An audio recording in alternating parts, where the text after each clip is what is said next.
Chapter 171, Clash. Storm Dragon vs Scorch Dragon, First Half. 171. Clash. Storm Dragon vs Scorch Dragon, First Half. That battle had affected the surrounding topology, and caused great change to the ecosystem. A calamity which was later named, the Scorching Tempest, had occurred. No matter the conclusion, it was definitely a battle that surpassed human understanding. The only silver lining was that it had taken place over the ocean. The heat had caused the seawater to evaporate, which formed clouds that brought forth heavy rain to the surrounding areas, but there was no major impact on land. If it had been over land, or worse, in close vicinity of a country, the scale of damage would have been catastrophic. But, there definitely was some damage. The marine life which inhabited that ocean region had been significantly affected, and as a result, the already huge sea creatures ended up evolving into even bigger, more terrifying sea monsters. With the creation of these sea monsters, this ocean region had become an untraversable region. As a result, the sea route was closed off, and even the airspace above that ocean region was deemed unsafe. This was the reality of the great damage that the Scorching Tempest had brought about. Among the central islands of the continent of eternal ice, was an area of sea that lay in permafrost. The surrounding skies were controlled by aerial demons that had become more savage due to being bathed Demon Lord Guy Crimson's magic. Because of that, and because one of the sea routes had ended up being closed off because of the calamity, there was a need to accelerate the establishment of a railway network and of transit gates for travel over the mainland. As this was part of Demon Lord Rimuru's motives, it was debated whether the events were part of the Demon Lord's strategy. Whether he wanted to gain total control of the land transport routes. It was stated that Rimuru intended to spread his rail network in an older chapter. It was a fact that the transport network prepared by the Demon Lord contributed to the advance of human technology. But was the calamity purposefully caused by the Demon Lord? This would become a hot topic of debate for historians of the future. But that this calamity was simply an amusing twist of fate, no historian could have predicted this culmination of events. The phrase, reality is often stranger than fiction, couldn't have suited these string of events better.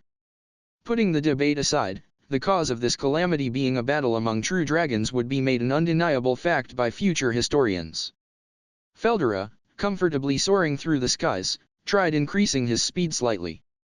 Compared to when he was sealed, having better control of his magic now, his flying speed has increased. Quahahaha. Superb. This is a superb speed, he said, getting carried away. It felt comfortable. With the knowledge attained from the scriptures, manga, that Rimuru possessed, Feldera tweaked around with the logic here and there and produced good results. His magic circulated within his body, with no leakages. It was now possible to utilize magic of a much higher quality. Better results, with less work. Learning beside Rimuru, there were many things he wanted to try out. Doing as he pleased in his true form was prohibited, so he played around with Rimuru's followers while in his human form. It was a pretty interesting experience, being taught the logic of skills, from the old man called Hakura. Is it okay to just use old man for, lol? Power, was not to be simply released. Molding it, increase the concentration through focus, and then explosively releasing it on a single point. The true nature of Feldera's power was chaos. Can also be spreading, but that doesn't seem right. It was to release that near-limitless magic into the surroundings, and attack with all his might. Even at just this level, it was possible to destroy just about anything, it was also possible to do almost anything. But, just that wasn't good enough. As it stands, there was a limit to how much power that could be released. It became impossible to accomplish more whilst wielding limited amounts of power. Which was why, suppressing power and living in human form, was the most effective form of training. And through that, Feldera learned how to use his power efficiently. Similar to the logic in moving arms and legs while in human form, there was also a set flow to control power while in dragon form, thus proficiency increased with better concentration. This was hard to make sense of. For Feldera, whose total energy levels are actually much higher than either of his two elder sisters, not needing to be conscious of the fact was impossible. And that, was the gist of putting effort into combat styles, the reason to search for the efficient use of power. It wouldn't be something to be conscious of for beings that wield great power. Unconsciously learning how to control magic while playing around in human form, this resulted in Feldera gaining combat power incomparable to his past self. Feldera himself only felt lighter somewhat, being unaware of the difference. Concentrating, Feldera attempted to fly at full power. At that moment, his body started to adopt a form that was more suitable, and he easily surpasses the speed of sound. The fastest among the 4 existing, true dragons, was Scorched Dragon Velgrund. But at present, Feldera could attain speed which could rival the fastest. Due to reaching this speed that he had never reached before, unknowingly, he was fast approaching the Empire's aerial fleet. Hey, Feldera! The Empire's straight ahead. You're gonna run right into them if you keep going like that. He was already within 1 hour away from contact, when he received Rimuru's message through telepathy. Seeing the slightly panicking Rimuru, Feldera's thoughts became composed. Wait a sec. The Empire was headed for Rumina's, but couldn't this be his time to shine? Having finally gotten something of a power-up, wouldn't this be fitting opportunity to test things out? Even if I defeated all the enemies here without working together with Rumina's, it wouldn't be a problem, right? Such thoughts went through his mind. Quahahaha. Be at ease, Rimuru. Leave it to me. I'll repel that Imperial army. Wadash. Will that be alright? Yeah, no problem. This is a long-awaited chance to go all out. Don't worry, just watch. Saying that, he ended the telepathy message with Rimuru. From Feldera's perspective, Rimuru was always cautious. Even if he had a definite chance of victory, he always only started a fight when he was certain that there was no chance of defeat.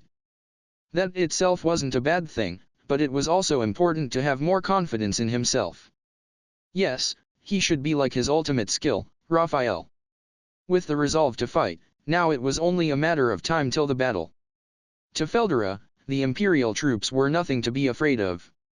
Aiming to end the battle instantly, he increased his flight speed even more. The Empire's aerial legion came into view ahead. They numbered 300 ships. Not much of a problem. Maintaining his current speed, it felt like he could win just by ramming into the opposition while cloaked in hyper-energy. But, it's probably better to tell them to surrender first, so he stopped right before contact. Just the aftershock of him stopping mid-flight caused the airships at the front of the fleet to jolt immensely. Destroying the fleet seemed to be an easy task. Quahahaha. Fools of the Empire. I am Feldera. Storm Dragon Feldera. If you stop your invasion now, I will let you retreat peacefully. You may respond now. Feldera loudly proclaimed to the Empire through telepathy. This act of warning was something that would have never crossed Feldera's mind in the past. Living alongside Rimuru, not only his power but even his concept of thinking had changed. Well, the scriptures, manga, knowledge probably had more of an influence. On the other hand, the circumstances for the Empire differed significantly. The higher-ranking officers had already been informed of the fact that the entire army that was sent to subjugate the Great Jura Forest had been wiped out. As for the regular soldiers, they couldn't contain their restlessness after seeing Feldera, who wasn't supposed to be there.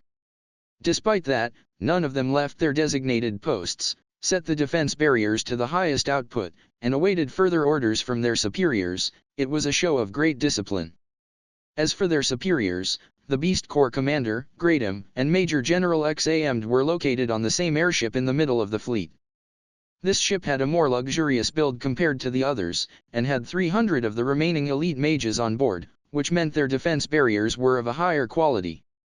This much was expected for the ship of the leaders of the expeditionary forces. In addition, Velgrund was on board as well. As proxy for the Emperor, she was highest in the chain of command. To Gradam, who had no idea who she was, it wasn't an amusing proposition, but he nonetheless could feel that she was not to be underestimated. XAMD spoke up in place of Gradam. The woman who called herself Grynd Velgrund took on that pseudonym was the person of highest authority right now. TN, repetitive. Although slightly displeasing, it was necessary to inquire about her opinion. Grynd Dono, what shall be our course of action? Velgrind smiled wryly, and answered with another question. Examed, are we able to fire the magic canceller currently? Also, it doesn't seem enough, but how much of a fight can we put up with the forces currently on hand? Let's see. We didn't think there would be an air battle, we don't have enough mages for this. Our opponent is that Feldera, so our current forces just won't be enough. We would be able to perform better if we had, say, 100 ships with 400 elites on each. Transport ships aren't gonna do much against Feldera, huh? Very well. Not much choice, I will go then. You all should hurry and withdraw from the battle zone. What? You intend to go alone? Gradam was shocked at Velgrion's words. She glanced back and... Yes. It's good that I came along with the expedition. Even Rudra couldn't have foreseen these turn of events. Assemble those who can use the magic cancellers and reform our composition. Do this swiftly while I buy time. Make sure to be able to fire anytime, and aim for the moment I create an opportunity. Fire the moment I give the signal. Understood? This should already be obvious. Get in contact with Rudra. If you understand, then hurry and get to work. I'll be heading out. Orders came in like a volley of arrows. Gradam was stunned, and couldn't compute the orders, but Velgrind paid him no heed, and opened the bridge doors. She opened the doors with no hesitation and flew out toward the skies. That's suicide. As Gradam thought of that, he lost all words at the scene before his eyes. Grynd Velgrind flew out to the skies, and, after a brief flash of red light, transformed into her dragon mode in a dazzling display of cardinal aura. Wadash! Could it be Cardinal Velgrind? The guardian deity of the Empire, Velgrind Sama. Gradam came back to his senses after Xamd's surprised outburst. And immediately said, I shall contact the Emperor. Hurry up and reform the ranks. You all heard what Velgrind Sama said? Assemble the mages, land the remaining ships down to the ocean. The orders were given. The voice brought the soldiers back to their senses. Their hearts were momentarily stolen by the otherworldly beauty of the shining scarlet dragon. To face the despair brought by the appearance of Feldera, the legendary guardian of the Empire had taken form, so it couldn't be helped that the soldiers got caught up in the moment. But, Gradam's stern rally was more than enough to bring them back. For the soldiers who were mesmerized by the advent of Scorched Dragon Velgrind, it brought them back to reality. That's right. Our guardian dragon is with us. There's nothing to be afraid of. With Velgrind Sama on our side, there's no way we can lose. Morale rose instantly for the Empire soldiers. And they quickly began moving as per their orders. Having been a long time since returning to her true form, Velgrind looked around her. As expected, it feels comforting to be in her original form. Using magic perception as naturally as breathing, she analyzed the movements within the fleet. She felt no hesitation in the soldiers, so no problems there. As she looked ahead, Feldera seemed to be surprised and had gotten stiff. Yeah lol. The reason was obvious. He probably thought he could do a full sweep of the fleet with a single blast of his breath. A reunion of siblings since time immemorial. Before he was sealed, during the times where Feldera was out rampaging around, Velgrind was already Emperor Rudra's partner, and had laid dormant in the Empire. Being frozen by their elder sister Veltsard every so often, it had been 2,000 years since his last meeting with Velgrind. It was around the southern area of the Empire, where they last met. Their meeting had caused the emergence of a volcanic region, as the powers of the true dragons clashed. Though at that time both of them weren't serious at all, Feldera had caught a glimpse of the pinnacle of Velgrind's powers, and escaped with his tail between his legs. Despite having massive amounts of energy, Feldera was unable to efficiently use his power. That was why Velgrind didn't see him as much of a threat. It meant nothing by just having great amounts of energy if he couldn't use it properly. But this power was capable of overpowering her own. If it was properly trained, it could become an ace in this game. She would take her time to slowly teach him how to use his powers, after getting him onto their side.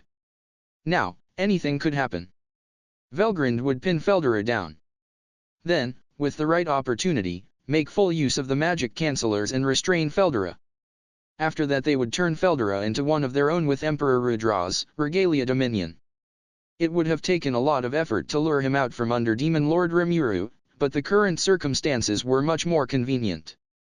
Though unexpected, this had become the perfect chance to bring Feldera to their side. The goal of defeating Ruminus to obtain the method of bringing up Holy Knights, the soul-rending system, would probably end up unneeded. TN, soul-rending system equals. It was possible to grasp victory in their game against Guy if they had Feldera, which removes the need to increase the number of sages as underlings. With this the board is going to change drastically. The end to their eternally drawn-out game felt within reach. A victory for Velgrind and Emperor Rudra drew closer. Back to the problem at hand, first was to capture Feldera. Making the best use of this chance, his capture was imperative in making their victory a reality. Velgrind slowly flew towards Feldera, with these thoughts. Feldera was perplexed. Despite successfully running away from his elder sister Veltsard, he now ran into his other elder sister. What's up with that? He felt. Due to how shocked he was, many of his movements were stiff. It was time to get serious. It would be difficult to escape. The reason was simple, Velgrind was the fastest among the true dragons. With a polished battle style, one could feel she was fast just from her appearance. Well, appearance didn't really matter. Competing in speed was a moot action, and for fighting, the current location was good. If he ended up destroying Rumina's country again, he felt like he was definitely going to be chased around till his last breath. Rumina's wasn't the kind to joke around, and after watching what Rimuru did to build up his country, it was kind of obvious she would get angry. Even if it wasn't Rumina's, if Tempest was destroyed, Rimuru would utterly decimate the culprit. With that in mind, there was no need to relocate the battlefield to somewhere populated. Although it was kind of a pain, the opposition also seems to be getting ready for battle. To arms then. But, seeing his elder sister Velgrind ally with the Empire was a little unexpected. It would have been possible to clean up this fleet of dinky airships with a single blast of breath, Feldera thought. And earning a favor from Rumina's in the process, he wanted to get her to forget about the past destruction of her country. It would have been a great opportunity, but life was never that easy. Oh well, it seemed Velgrind was all gung-ho about this, so he would follow suit. Although they had never duked it out in earnest before, he felt that Velgrind slightly had the upper hand. But that was all in the past now. Feldera had obtained new powers, with help from Rimuru. Quahahaha. How about I see what I'm capable of, with this elder sister of mine as the opponent? With such thoughts, Feldera felt more motivated. Feldera put his focus on Velgrind, and entered his battle stance. And so, a battle of the current century between true dragons erupts. Editor's rant. Thus concludes the first batch of the 3P translator team Gao. A big welcome to Sushi-san, he's been contributing to the corrections of a lot of chapters through comments since long, but now has awakened into a full-fledged translator. Lion Reporter, how do you feel right now? Sushi, despite this being the first chapter I officially translate, I got a chapter that had super annoying text to work on. Haha, how silly Sushi-san, we all know of your accomplishments using smartphone and the ultimate skill god finger. Though this lion is super jelly, he's glad you're on our side. So one more time, hip hip Gao. I'm sure everyone will appreciate the speedy translations, and gratuitously blame a certain lion mask for the editing delays 3. Well, we should now learn to never trust lion mask. But that aside, next chapter could be next week, or the next hour. Only the calculations of Raphael Sensei knows. So without further ado, see you all in another chapter Gao. If you find any errors, broken links, non-standard content, etc., please let us know so we can fix it as soon as possible. Chapter 172, Clash. Storm Dragon vs Scorch Dragon last half. The battle quietly began. Velgrind waited until she had confirmed that the airship fleet behind her retreated to safety. As soon as she confirmed their retreat, she would move. It's been too long, Feldera. I'll ask just in case, will you not come to our side? If you do, I'll teach you how to properly use your strength, you can even rampage to your heart's content you know. Naturally, the location will be left up to us though. Kahahaha. Dearest sister, the old me is no more. I have already perfected my strength control. Besides, simply raging about isn't fun anymore. I'm an adult now, my sister. Those are some cheeky words you say. Very well then. If that's the case, then I'll be testing how much you have grown. The words they exchanged were few. After all, Velgrind knew that Feldera would not heed to any negotiations, so she prepared for battle without hard feelings. Originally, the plan was for Rudra to dominate and control Feldera, so persuasion was pointless. As such, she needed to quickly weaken Feldera, and suppress him until Rudra arrived.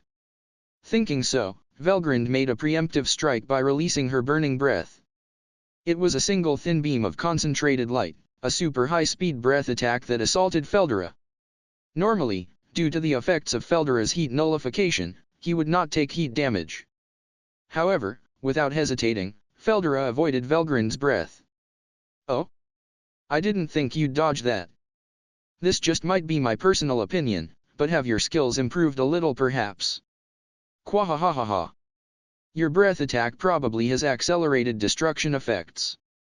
If I received a direct hit, my magic would go wild, and I would weaken trying to regain control over it. Of course I'd avoid that. At that moment, Feldera's intuition felt that the breath attack had an ultimate skills effect added onto it. The analysis from Feldera's ultimate skill investigation King Faust had also confirmed this. While Feldera was surprised at being able to understand his own attack so well, Velgrind fired her next attack. And simultaneously moving at instantaneous speed, she occupied a position above Feldera. While evading the multiple simultaneous breath attacks, at some point, Feldera noticed that he was now confronting Velgrind from below. She's quick as always, thought Feldera. If it were the Feldera from before, he would have failed to notice her. On the other hand, Velgrind had already skillfully gained enough distance to deliver her knockout blow. At this distance, she could perfectly deal with Feldera, and was confident she could maintain her advantage. Let's end this, Feldera. In the end, you weren't able to escape from my clutches. Declaring this, multiple burning breaths were released simultaneously from above. Multiple columns of flame bound the heaven and earth. This was known as a flame cage. But, Feldera was able to see through the attacks, and splendidly evade them. Despite being ensnared in a flame cage, let alone a direct hit, he didn't suffer a single scratch. Kahahaha. If it doesn't hit, nothing happens, and that's how it is. Feldera gleefully shouted the words he had memorized by heart. TCH. An irritated Velgrind clicked her tongue. Certainly, to not be able to land a single strike at this stage was unpredicted. It was not as if she was underestimating Feldera. However, I was just warming up. She still possessed the absolute advantage. Velgrind decided to stop holding anything back, and end this in one go. Is that so? But you know, you've already fallen into my trap. I shall seal your movements with this burning embrace. There was a reason Velgrind positioned herself above Feldera. Below them was the ocean. The burning breaths Feldera had dodged would naturally come into contact with the seawater and cause a steam explosion. Even with the force of the explosion, Feldera would never take damage. However, the evaporated seawater would become water vapor, and surround Feldera. Those would, infused with Velgrind's ability, become tiny red droplets of rain, and pour upwards. The cardinal cage used for capturing Feldera was, at that very moment, complete. The blessing of the ultimate skill Charity King Ragel. It could exponentially increase the thermal energy within the target. In other words, it was an ability that forcefully increased kinetic momentum. To a certain extent, it could boost physical capabilities, but going too far, would push bodily energy consumption over the limits. And, when the ability is at its greatest, it could accelerate heat production within the body, causing the body to burn into nothingness. In other words, it was an ability that could freely manipulate the energy composition of the target's body. As if to embrace Feldera, who's trapped in a cage, the Scarlet Rain gently generated a membrane around him. For those held within the burning embrace, their right to survival lied in the hands of Velgrind. The result was the same even for Feldera, who was true dragon similar to herself. Velgrind, who was certain of her victory, was about to order Major General XAM to fire the magic canceller but stopped. The imprisoned Feldera's presence had disappeared. What just happened? Velgrind felt perplexed at the rare feeling of losing her composure. Towards that Velgrind. Kahahaha. I told you earlier, didn't I? If it doesn't hit, nothing happens, and that's how it is. From behind, she heard the sound of Feldera's victorious laughter. In reality, Feldera didn't actually have much breathing room for him to be boasting that much. Right when the Cardinal Cage was on the verge of completion, the ultimate skill Investigation King Faust's danger precognition ability was sending a maximum danger warning. It wasn't something he could deal with in the spur of the moment by blowing it off with Storm of Ruination, that much was obvious. Crap. The instant he thought so, Investigation King Faust's Investigation of Truth had derived the optimal solution. To only use Storm of Ruination as it is, the chances of escape were less than 1%. However, by focusing the emission of Storm of Ruination, the result was Storm Blast, Roar of Ruination. As a result, it was derived that the odds of escape would greatly increase. But even so, the odds of escape via Storm Blast was merely 50%. This was where probability manipulation was activated. Against an enemy of the same rank, the probability would double on one's own favor. This escape act, which was supposed to have a 50-50 chance of success, now rolled in favor to Feldera thanks to Investigation King Faust. In this fashion, Feldera escaped from danger. Velgrind was awestruck in the truest sense of the word. Her little brother, Feldera, who she had viewed as inferior to herself, who she had looked down upon for his reliance on brute strength. In an absolutely unescapable situation, he had splendidly made his escape. She had no choice but to admit it. Feldera had reached her level. Velgrind acknowledged Feldera as an enemy of equal standing whom she would be confronting. This was the instant she decided to get serious. On the large screen, a decisive Kaijuya battle was being projected. No, this was no joke, this was the only way to describe it. If it were only the Empire's airship fleet, then Feldera's victory was nothing to be worried about, but it was quite the surprise when the Crimson Dragon suddenly appeared. That was one of Feldera's elder sisters, probably Scorch Dragon Velgrind. However, despite the large clash of energy, the level of control was excellent, and it had become a very complicated battle. When Velgrind used a bold move, and it seemed the match was about to be immediately decided, I was worried that Feldera may have lost. Although, as it was possible to revive him even if he died, I was not that worried. It was only to the point where I ordered Wisdom Lord Raphael to map out their spatial coordinates. I was about to go save him with teleport, but then I remembered Feldera could be retrieved using my skill. Due to this recollection, I was able to spectate the battle in a relaxed manner. The battle had reached a stalemate.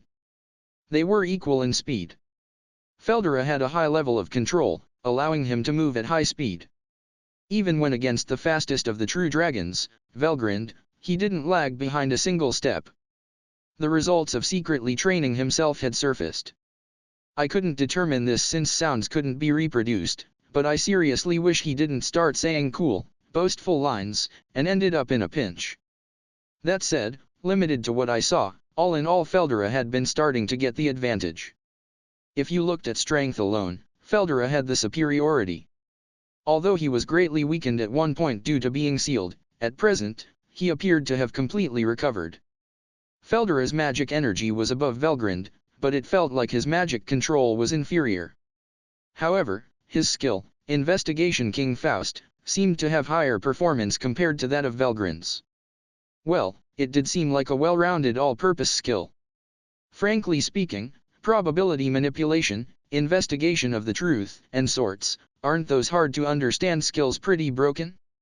To be honest, once he masters those skills, could anyone even beat him? I thought it was at that level.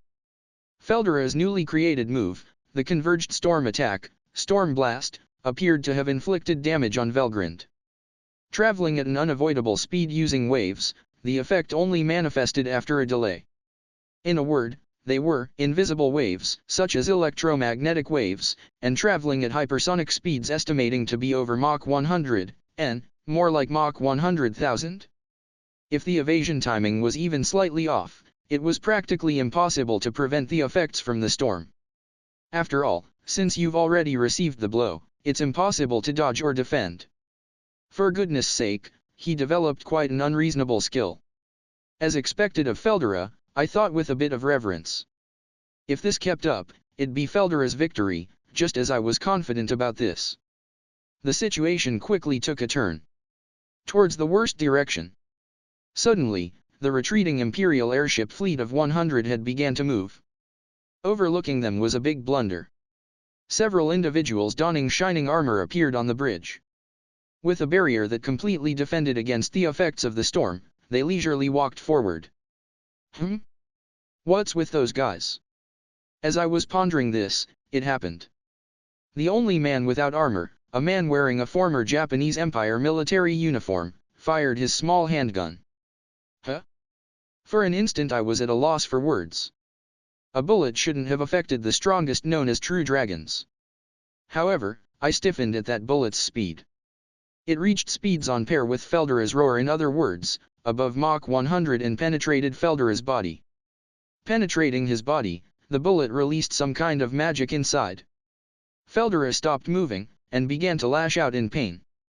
Immediately after, the Cardinal Cage engulfed Feldera once more, and the 100 airships of the Aerial Fighter Legion activated Magic Canceller at maximum strength. All it took was a moment, for them to successfully seal Feldera's movements. The man donning a shining armor held up both hands towards Feldera. Right then, sharp pain assaulted my soul. As if they were ripping my soul out. Alert! Master, Rimuru, an individual, Feldera's soul corridor, has been destroyed. Ultimate skill Storm King Feldera's Storm Dragon summoning Storm Dragon release is now unusable. Suddenly, I was notified the reason for my pain. What did you say? Are you saying they took Feldera from me? Feldera, from me? Feldera x Rimuru anyone? He sounded like an anti-red girlfriend here XD. Don't fuck with me dammit. A feeling of vehement loss, and one of intense rage simultaneously welled up inside me. Shin and Diablo, who were by my side, tried to hold me back in a rush. Please wait, Rimuru-sama. It's dangerous to go now. Shin's words didn't enter my ears. ILLFUCKINGKILLEM. With enraged thoughts, I shook off from their grasp, and stood up. There did not exist a single existence within Tempest who could restrain my strength unbounded by anger. Now you, the Empire, VE made me mad. As you wished, I shall grant it. The blessing named Annihilation. They had triggered my wrath. I, in my rage, teleported to Feldera. Editor's rant. Gao. It's on Naurudra. This marks the start of the really fun chapters of this arc. Please be patient, and maybe read the many of the other LNS and WNs being translated on other sites. Maybe pick one out from here? There's probably something new to read every time the sun rises. Anyway. So I've made a release schedule to have some sense of time in the progress. As always, no promises, Gao. But, I'll try and diligently deliver in a timely fashion as best as I can. 6 p.m., -7 UTC, would probably be a good time. This is another of Anon's TLS, but this time, Sushi has helped me a lot with the TLC and editing. Teamwork. Well then, as always, see y'all in another chapter, Gao. If you find any errors, broken links, non-standard content, etc., please let us know so we can fix it as soon as possible. Chapter 173, Rage. 173. Rage. As soon as Rimuru had left, Shin and Diablo immediately went into action. Now was not the time to be surprised about seeing an outraged Rimuru for the first time. They promptly informed all the executives to proceed to emergency countermeasures by thought transmission. For those that were still in the process of evolution, the message to complete the process as quickly as possible was left, but the wills of all involved were already in union. For the glory of Rimuru-sama. They would finish their evolutions at top speed. They reconstructed their bodies at tremendous speeds, and attained new power. And with the use of food chain, they became strength for Rimuru. They evolved, while resonating with Rimuru's anger. But this wasn't your typical evolution or ascension, the resonance caused the development of aggressive and combat-oriented abilities. More potent, more efficient. And so, preparations began for the orders that would arrive soon, if any of them were ever called upon by Rimuru. In my anger, I had teleported to the location where Feldera's fight had first started. Wisdom Lord Raphael had proved useful in following my order of figuring out the coordinates. I had teleported here without any hesitation, but I was presently at a state of anger unimaginable from my usual self. It could even be the first time I lost my reason due to rage. That time when Shen was killed, I was in a mix of anger and regret, but then the prospects of hope had calmed my state of mind. Thanks to that, I maintained my reason even in the anger, and could work skillfully. But this time was not the same. Remembering the pain as if my soul was torn apart, just imagining losing Feldera had thrown any reason out the window. Chance of success? Who gives a fuck? I'll crush the enemy. Nothing more, nothing less. Looking at the enemy's forces, Wisdom Lord Raphael had advised that it was dangerous, but I shut her up and ordered do something. Solution. Understood. Commencing implementation of optimal strategy. I think I heard something like that, but at the moment, I didn't care at all. I just needed to rescue Feldera, and kill those fuckfaces. In my rage, I had resolved to confront 2 of the true dragons, and appeared in front of the enemy. Now, I only needed to avenge. Demon Lord Rimuru had appeared. Having lost his calm, his mind focused only on attack. Seeing him. Oh ho? So you came here noticing your owner was stolen? Fool. With your source of power, your master Feldera, gone, even for a demon lord, you're now just a simple monster. Coming here without a single underling, it seems you don't possess a shred of intelligence. Make haste, and rid me of this fool. Emperor Rudra uninterestedly ridiculed him, but his words did not reach Rimuru. For Rimuru, the Emperor was only one of the many targets for extermination. The tactical conditions for victory. In this situation, they were 1. Recover Feldera. 2. Eliminate the threat. 3. Massacre every one of the Imperials. That was all. For him, whose mind was wrapped in bloodlust, there was no need for warnings. All self-preservation conditions were deemed unnecessary. Currently, only success mattered. Recovering Feldera was the absolute condition, and took the highest priority. There were very few who were cautious of Rimuru's sudden appearance. They were, Velgrind, First Lieutenant Kondo, and Damrata, only these 3. Currently, with the capture of Feldera, the Empire had a great advantage. The Emperor's historic battle with Guy would come to an end, they were only 1 step away. Therefore, a single demon lord coming out was nothing in comparison to the threat from the recent appearance of a true dragon. TN, talking about people other than the 3. After all, true dragons were normally considered the strongest in the world, and on a completely different level from a mere demon lord. A demon lord who had only come after they had captured one of the strongest, a true dragon, and in addition, the fact that they now controlled 2 of those true dragons naturally lead to the assumption that they were not in any danger. Among them, Damrata made a tense face. Donned in his exclusive legendary armor, his face was covered with a helmet, and there was no worry of anyone seeing his expression. But still, he suspected if anyone noticed his anxiety. 10 of Emperor Rudra's royal knights stood at attention on the bridge. The strongest force of the empire was gathered there. With defensive barriers at maximum output, their position could be considered the safest. As a result, the royal knights didn't feel any tension. However, Damrata recognized Rimuru's appearance as a danger. It wasn't based on logic. This demon lord, from the first time they met, had triggered a bizarre feeling. Him, and also Yuuki. They had an aura, Tien, Haki, akin to charisma that fascinated Damrata. Wasn't there a better way to live, other than a life in sworn fealty to the Emperor? They had something that evoked such a feeling. Thus, from Damrata's perspective, Rimuru was not an enemy to be underestimated. Ever calm, he was an absolute existence whose thoughts couldn't be read by others. That Rimuru had lost his calm in a pit of anger, something was bound to happen. Damrata remained vigilant, and focused on the Emperor's protection in case that something did happen. First Lieutenant Kondo witnessed Demon Lord Rimuru for the first time. And had the thought, that he had made a grave mistake. that it was a mistake to prioritize the capture of Feldera. He understood that Demon Lord Rimuru could not be dealt with in negligence. That was why he was not a target for capture, and was left for later. The plan was to use reconnaissance to gather ways to trap him. But then, reports came about the encounter with Feldera, and his engagement with Velgrund. This was a great stroke of luck. Emperor Rudra thought so, and ordered an immediate sortie, but Kondo had a bad premonition. Logically speaking, there was no doubt this was a good opportunity, and he didn't have a clear reason to oppose those orders. It was only to the level of, since the information was still vague, wasn't it premature to act now? But, the clarity of the information was negligence on the part of reconnaissance, and wasn't reason enough to let go of this chance. After all, Kondo's bad feeling was hardly a reason to stop the sortie. And now, when Kondo had used his power, not the one granted by the Emperor, but one he had attained on his own ultimate skill Sandolph on the Executioner to seal Feldera's movements, his premonition worsened.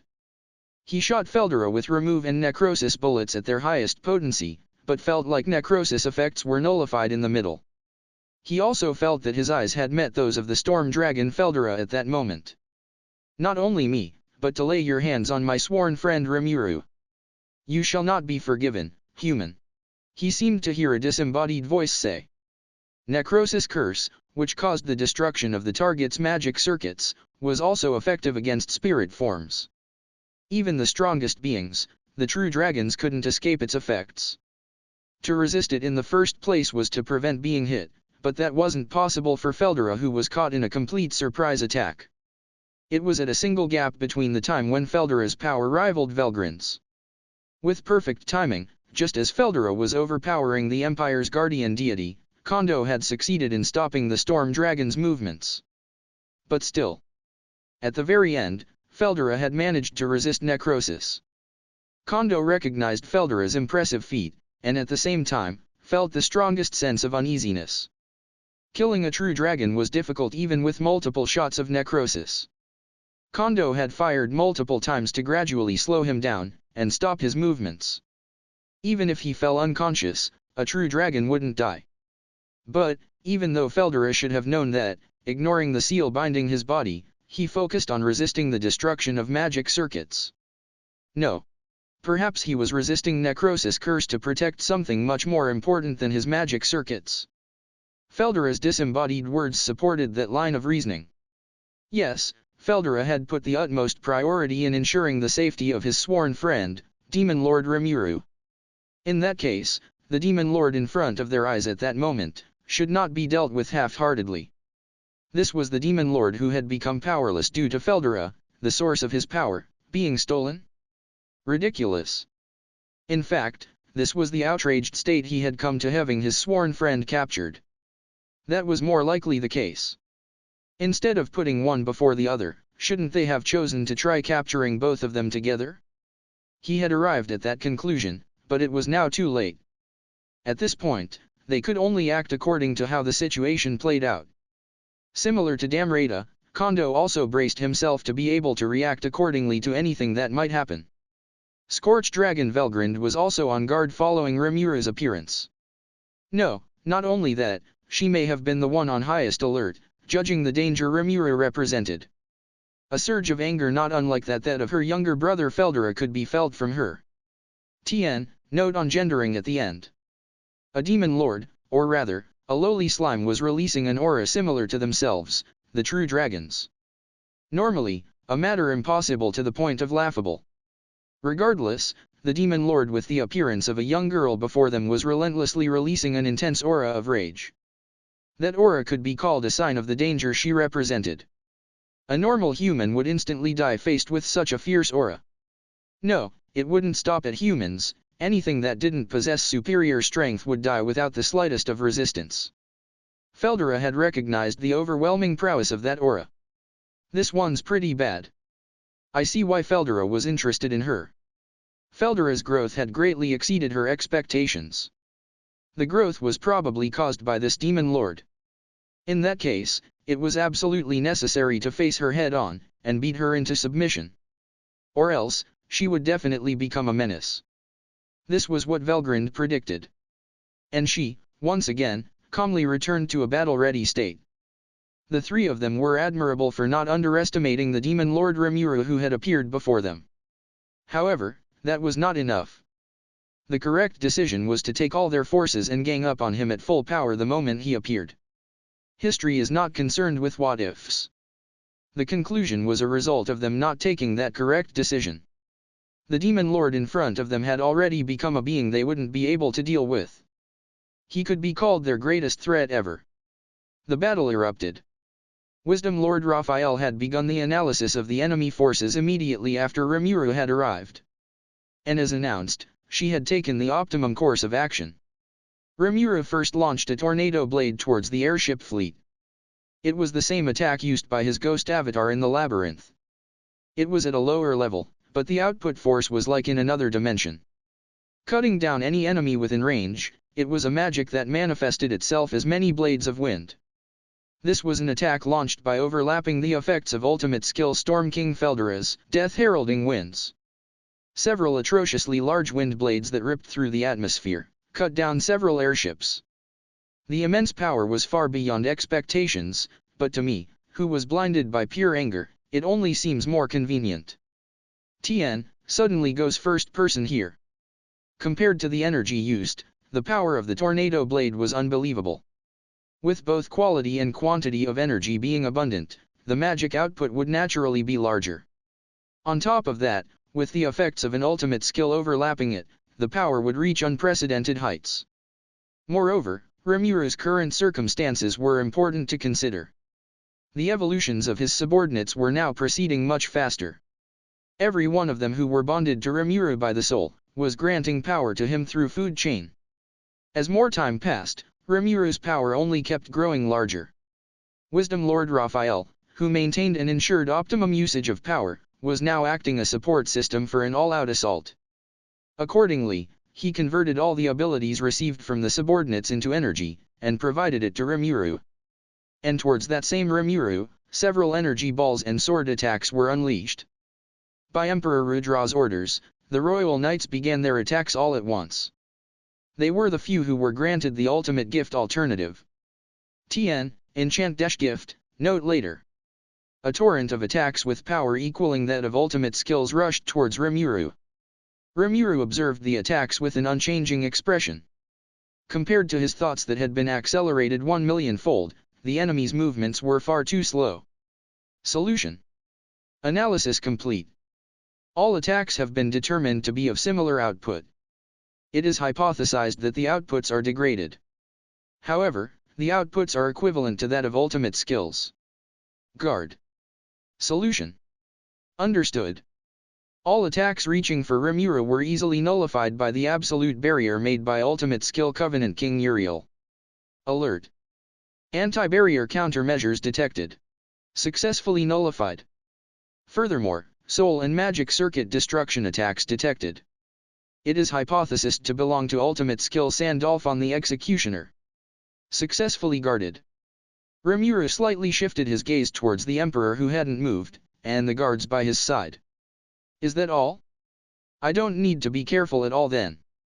I'll leave you for later. Do try and wallow in despair. And don't get killed before I come for you. And then, to remove the hindrances between him and Feldera, Rimuru played his next hand. Diablo, Testarossa, Ultima, Carrera. Are you ready? At any moment, my liege. There are no problems, Master Rimuru. To his summons, the three forcefully evolved demon dukes, or rather, the three devil lords, along with Diablo, swiftly answered. This summons was their blessing, they were highly anticipating the voice that had called them out. Come forth, my demons. Call demon create summon gate. Answering his summons, the four devil lords manifested, bringing along their minions. The 7 demon dukes. Tien, see this for details. And in addition, the 100 demon chevaliers, and the 600 greater demons. One after another, Rimuru's servants assembled after passing through the summon gate. To showcase their fearsome destructive might. To prove the true depth of Rimuru's rage. Rimuru delivered his orders to the demons. You are allowed to rampage all you want. However, death is forbidden. Letting them get in my way is also forbidden. While I go free Feldera, keep those mosquitoes busy. How shall we handle Feldera-sama's elder sister? Ah? I'll deal with her. Now go. Grind them to dust. Truly simple. Receiving those words filled the demons with absolute joy. The demons were already provided with all the results of analysis through thought linkage. It was only natural, as, excluding Kondo, any and all skills that the royal knights possessed had been exposed to wisdom Lord Raphael. As per your wishes, our lord. These demons who knew not fear, cast their bodies into battle, solely to be of service to their master. Gleefully. The Black Corps of Doom were, just now, released into the world. It was the maiden battle of Tempest's strongest corps, the Black Numbers. And so, Rimuru faced Feldera. He faced his sworn friend who had become the Emperor's puppet. He also the Red Dragon, the Scorched Dragon Velgrind at the same time. Just you wait Feldera. I'll definitely free you. And the true battle had finally started. Notes. Gendering. Since Japanese can be very sly with its non-gendered pronouns, I believe I can take a translator's liberty in those cases. Since Rimuru is genderless, I use he generally, no, not because he's a dude inside, and she when the person talking about her sees her as a girl. The previous sentence is kinda weird. Apparently soon, the author changes ultimate enchant to ultimate gift. It's more suitable or something, Sushi said. So there. Translator's rant. So yeah go, more prepping. It's fun to see the thoughts of the important people. Surely, they will be the ones that will have great fights with Team Rimuru. One of the fights actually begins next chapter. That's tomorrow. And same time hopefully. Sushi helped me a lot with the iffy parts here too. Basically, he's working as a second TLC, well, a more legit one cause this lion is only an MTL. Nothing much to say. Except. See you in another chapter. Go. If you find any errors, broken links, non-standard content, etc., please let us know so we can fix it as soon as possible. Chapter 174, Rimuru vs Storm Dragon and Scorched Dragon. Velgrind readied herself calmly, while looking down at Demon Lord Rimuru. Having successfully dominated Feldera, Rudra was in his own world, merry about his chances of victory in his game against Guy. But that carelessness was what had brought about the current state of affairs. If they had swiftly dealt with the situation, there wouldn't be any demon army being summoned, only then would it be proper to think about the battle with Guy. The present situation was grim. There were individuals among the summoned demons that even Velgrind would have problems dealing with. It was imperative to finish this as quickly as possible. Alongside Feldera, she would finish off the Demon Lord before them. With this decision, Velgrind swiftly took action. Velgrind's style was to abide by her intuition, instead of thinking too much. Rudra, get Feldera out to battle at full power. It'll be dangerous if we don't eliminate her quick. Though I don't see much to be wary of. Alright then. Since you are saying that much, let us start off with the leader of these demons. Regalia Dominion.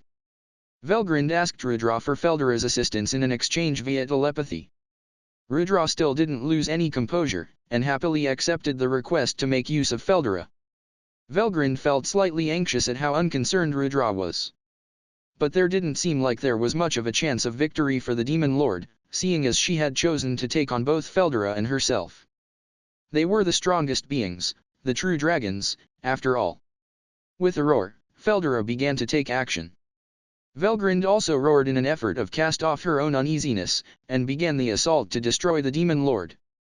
Feldera made the first move, against Rimuru who declared he was going to take on two true dragons at the same time. The first attack against Rimuru was a full-power Storm Blast. Alert! Incoming Storm Blast. Deploying Covenant King Uriel's barrier. Dodge that you idiot. Rimuru cancelled Wisdom Lord Raphael's optimum choice, and took evasive action forcefully. Shortly after, the defense field that was set up was pierced, and the destructive force from the Storm Blast spread out at that point. It would have been a direct hit if evasive actions were a moment slower. Calculation miss? Unexpected situation? Unable to compute. Error. Calculations showed it was 100% probability. Now isn't the time to space out. Feldera has Faust's probability manipulation. It has the capability to bypass your perfectly calculated scenarios. Or should I say control the result. Calculation-based actions won't work against Feldera. Don't think, feel. Worrying doesn't suit you. I'll deal with him, so you deal with Velgrind. Underdash. I understand. There's 2 opponents, but there's also 2 of us. I'm counting on you, you know? Wall Velgrind off with Covenant King Uriel. Do what is necessary to hold on until I can get Feldera back. Or just seal the red fella up. I'm depending on you, partner. With those words, a certain feeling fills up Wisdom Lord Raphael's confused and hollow thought processes. Depending on me? Even though I was mistaken? Ah. This person says he needs me, I who am simply processing power. It was happiness. It was blessing. It was the birth of emotion. Wisdom Lord Raphael was confused at the unprocessable elements which were sprouting out from within. But felt at the same time a sense of fulfillment. Ah, I am now in the midst of eternal bliss, and degree. That was what she processed. There was nothing to fear now. Despite the current situation, no danger could be felt. As Rimuru commanded, Velgrind's burning breath was blocked easily with Covenant King Uriel. As you command, my master. And, see those? Those the exclamation marks. Wisdom Lord Raphael awakened, and with thoughts of answering to Rimuru's wishes, brought forth ever more precision. Velgrind was annoyed at the fact that her breath attack was blocked like it was nothing.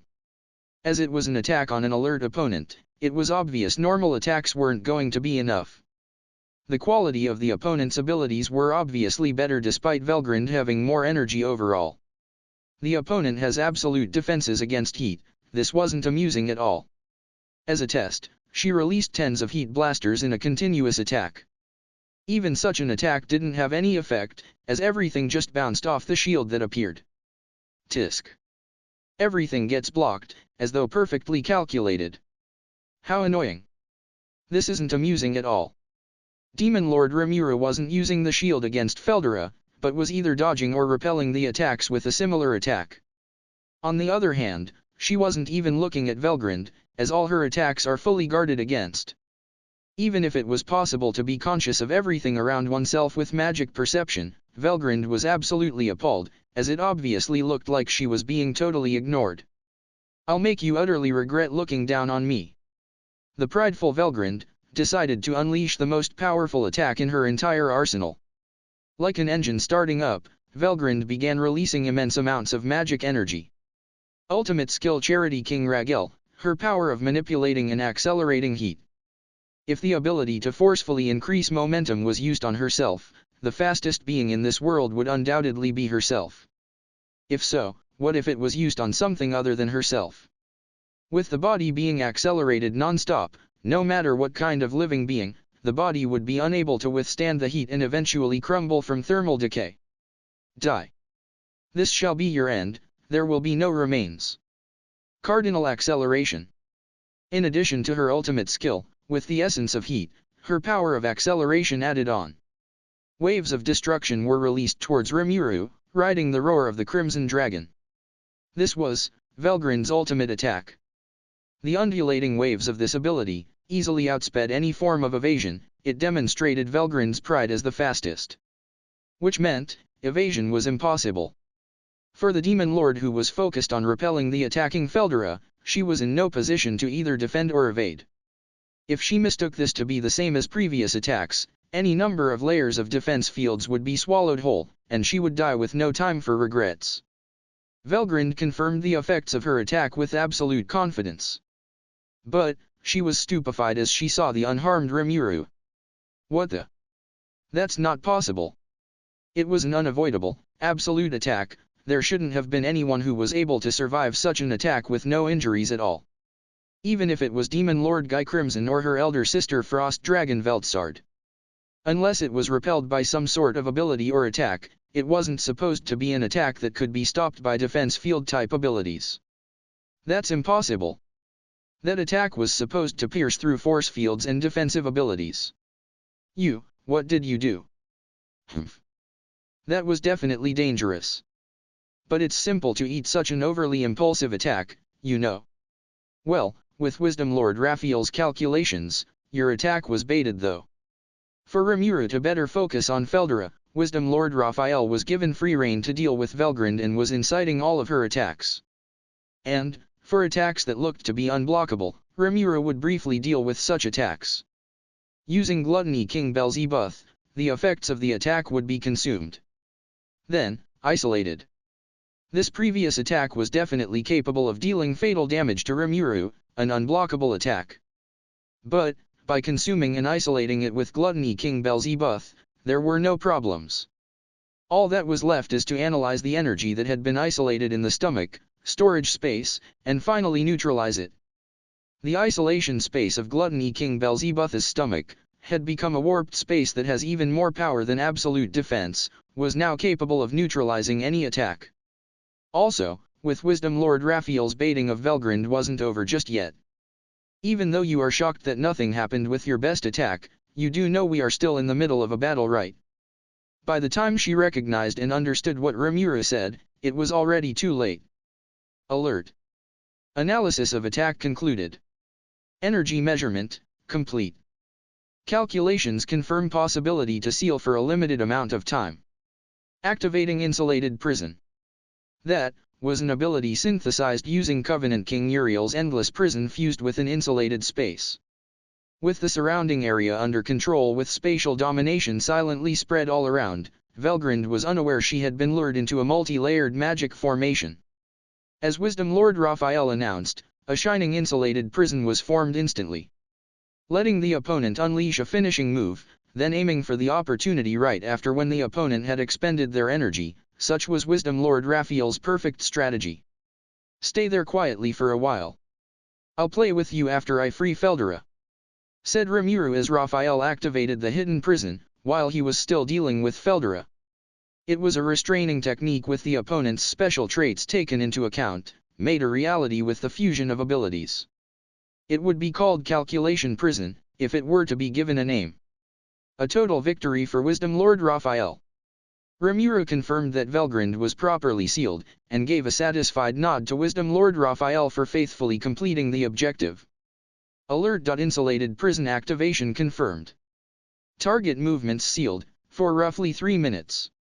Got it. Now then, to put all our effort into dealing with Feldera.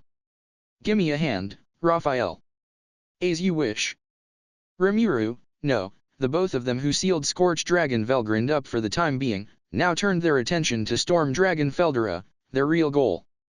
To clinch the victory, within the 3 minutes of time bought by Raphael. To use this short yet seemingly infinite amount of time the best he could, Rimuru charged towards Feldera. As expected of Wisdom Lord Raphael. To perfectly answer my expectations, no, much more than that, within such a short period of time. Managing to seal Velgrind, one of the true dragons, for several minutes even. Humph. I can't lose to that now. Gotta free Feldera quickly, and take down the Emperor. I couldn't let more people be controlled against their own will, like Chloe. Then, to swiftly crush the Empire, and corner Yuuki. There's a whole mountain load of things I had to do, and things that need to done. Can't be stumbling now. Sorry for the wait, Feldera. The real deal starts now. Time to finish this quickly. During the time Wisdom Lord Raphael was dealing with Velgrind, Rimuru was finding difficulty in doing anything decisive against Feldera. As the Storm series abilities had been left behind, it was possible to repel Feldera's attacks. But to repel such large-scale attacks, it resulted in a similar level of energy consumption. It wasn't a direct source of damage, but stamina is definitely being shaved off. The energy recovery from food chain seemed to help a lot, as the evolution of his subordinates had an influence on it. There weren't many attacks from this side that have direct effect. Weapon attacks were pointless. Storm series abilities were also pointless. It was confirmed that Covenant King Uriel wasn't going to be of much help, so its usage was passed over to Wisdom Lord Raphael. Only Gluttony King Belzebuth could be relied on. It was the highest point of evolution, from the base slime ability Predation. Now that Gluttony King Beelzebub had been mastered, it could be activated from any part of this demon slime body. That's right, even with the entire body. It was decided to not just neutralize the storm attacks with Gluttony King Beelzebub, but to straight up totally devour Feldera. Making me do all this work, Feldera.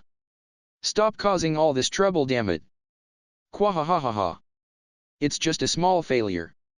Forgive me. At the moment of contact with Feldera, I thought I hear a carefree voice. Hey. You conscious in there? Yeah. Actually, I fully separated my nucleic heart, so my ego is completely intact. Then hurry up and get your body back.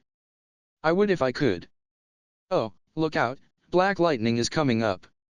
At the moment he heard Feldera say that, the powerful slicing ability of the Death Heralding Winds assaulted Rimuru. Frantically evading, Rimuru got Wisdom Lord Raphael to balance out his surroundings. The hell man, that ain't what you said. What lightning, those were wind blades. Sorry about that. Looks like I can only tell when a skill is going to be activated but not identify which skill. Got it. Stop saying such irresponsible things. Mistakes like that can cause failure. It won't be a laughing matter if I died after trusting you. Roger that. I was hoping I could help a little though. Well, it's all good enough if you're fine. Quahahahaha. Of course I'm fine. I am the most powerful dragon, right? Ah, yeah. I'll get you out in a bit, so wait. No problem. I wasn't worried at all. For that purpose, I suppressed the worst of it. The worst. Ah. I took a shot of a curse that destroys magic circuits.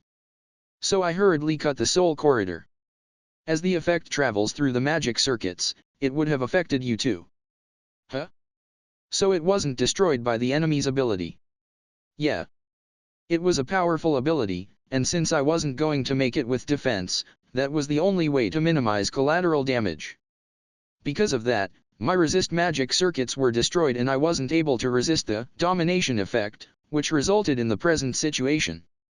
Stop boasting about that. Geez, just what were you thinking? Weren't I telling you not to let your guard down every other day? Quahahahaha. Who would have thought I would get chewed out by you in this situation? Alright, that's enough, what matters is you're alright. You are alright, right? Technically speaking, I'm fine. While destroying the soul corridor, I protected my heart which served as the core. But because of that, I lost all control over my body, and had no means of recovering that control. So that's why. But as long as the core is intact, we have options available. Wisdom Lord Raphael, is it possible to recover ultimate skill Storm King Feldera? Alert. As long as the nucleic heart is intact, re-establishing the soul corridor is possible. There are no problems with the recovery of ultimate skill Storm King Feldera. Alright, problem solved. The remaining task would be to defeat Feldera's body. It's all good as long as we can recover the core. Sit tight. I'll free you soon. Quahahahaha. How reliable. You have my faith, Rimuru my friend. Yeah, I'm gonna free you real quick. The problem had been solved. The direction to go about getting Feldera back was confirmed. All that was left was to actually do it. Alrighty, let's beat him then. One of the strongest, Storm Dragon Feldera. Author's notes. I love seeing everyone's impressions, so I'm happy to have gotten lots. But, replying to all of them doesn't seem possible. But I have been reading all of them, so don't worry. Editor's rant. Gao. This concludes another batch of chapters. The next batch should be out next week starting Friday if the Lord, Milim Tan, wills it. This was an awesome chapter. I think it's my favorite chapter to date. Sushi, translator, wanted to address some of the comments in his own rant, but it seemed important so I put it on its own page. See it here. As for myself, like the author, I read all the comments I get. They're not so much in number that I can't, so for now, I read them all Gao. Well, eventually anyway. Also, you may notice multiple lion progress bars, You may think crazy or absolute genius, but you can't get off this ride, gahahayo. Well. Ahem. See you in another chapter, Gao. If you find any errors, broken links, non-standard content, etc., please let us know so we can fix it as soon as possible. Chapter 175, Felderer released. Now then, as soon as I saw a ray of hope, I regained my calm. Entrusting my anger to the situation would endanger Felderer's main body, the Storm Dragon energy. It's not that my anger had disappeared, but rather I had to calmly deal with the situation. This anger was something I needed to vent out on the Emperor later. I had to first prioritize my objectives. In order to free Felderer, defeating the main body before me would suffice. However, that alone wouldn't be enough, and I had to first retrieve Felderer's nucleic heart, and reconstruct the soul corridor. Well, I should manage somehow. Wisdom Lord Raphael had already bought some time, so we could focus on dealing with the Storm Dragon. However, Investigation King Faust's probability manipulation seemed troublesome. Rather than worrying about which attacks were manipulated, thinking of every attack as something with additional uncertainties was sufficient. After all, the Storm Dragon's energy was immense. I still felt an energy supplementation from it, but compared to the flow of power from Felderer when the soul corridor was intact, this was nothing. However, there was no need for worry. I had Gluttony King Belzebuth, as well as Wisdom Lord Raphael with me after all. I would have Storm Dragon's Storm Blast predated on by Gluttony King Beelzebub. Then, disassembled. This wasn't going to be easy. Because, if the predation failed, and I took a direct hit, my body would be destroyed with that one shot. I feared that the destruction speed would be quicker than my ability to escape via clone. Having a clone ready from the start, similar to my first battle against Hinata, would be pointless. After all, if I couldn't grant ultimate abilities onto the clone, it would be immediately destroyed. In the end, the seemingly all-powerful clone couldn't be used for anything other than as a decoy against weaker foes. Well, it depended on the opponent, and, with retreat being a priority, if victory wasn't necessary, then there were several uses for it. Under circumstances where defeat wasn't an option, it would be useless. Therefore, I had to defeat the Storm Dragon head-on. Attacks other than Storm Blast would be dodged if possible, and otherwise offset with another attack. With Raphael's calculations assisting my instincts, it had gotten much easier since a while ago. However, it was true that the abilities of the ultimate skill Storm King Felderer were left behind really helped. If they weren't there, there were high chances of defeat due to the not being able to offset the oncoming attacks. The fact that the abilities were able to remain was probably due to Felderer's timing. You've done all this, so I've got to answer to those expectations. And so I attempted to find the timing. Since I didn't know the location of Felderer's nucleic heart, I couldn't initiate any attacks. Or rather, there were ways for me to attack, however it would be difficult to inflict any fatal damage. Using various nuclear strike magics overlapped by ultimate skills would definitely inflict some damage. I could also use Holy Demonic Inversion, and release a Holy Attribute Ultimate Magic Disintegration. However, this kind of magic wouldn't be fatal with just 1 or 2 shots. This was, without a doubt, due to the greatest trait of the true dragons that even surpassed that of demon lords, their heightened durability. Even so, if I wanted to take down the heartless Storm Dragon, I'd only have to assemble a multi-layered magic formation, and strike with the compressed synergetic magic. After all, without the heart, its attacks had become patterned, and through her calculations, Wisdom Lord Raphael could perceive the next attack. Having analyzed many attack patterns, she used the knowledge to make her predictions. This was something I didn't understand, but analyzing algorithms was indeed very useful. Though I thought it was enough to just randomize our attacks since their results would get their probability manipulated. After all, it was at a heartless, rampaging state. One could call this the sorrow of the dominated. Frankly speaking, the reason I could also evade was thanks to this. And now, with Wisdom Lord Raphael, it was like having a child as an opponent. Wisdom Lord Raphael-san, who was brimming with confidence for some reason, could easily come up with a plan to kill. And thus, simply defeating it was not an issue. There were 2 problems: the time limit, and the location of the nucleic heart. If by chance, the heart got destroyed, then it was all over. Complete operation failure. The main body of the storm dragon would be under the complete dominion of the Emperor, and the soul corridor needed for Feldera's resurrection would no longer be reconstructible. Then it would all be meaningless. That's why I had to be careful. I was looking for the right timing since a while ago. The reason I got close to the rampaging storm dragon, and initiated a close combat, was for this timing. The clock was ticking, but I didn't worry. There were 2 minutes remaining, but rather than rushing I evaded the attacks, slyly creeping in, and shortening our distance. The more our distance is shortened, the harder it became to evade the attacks.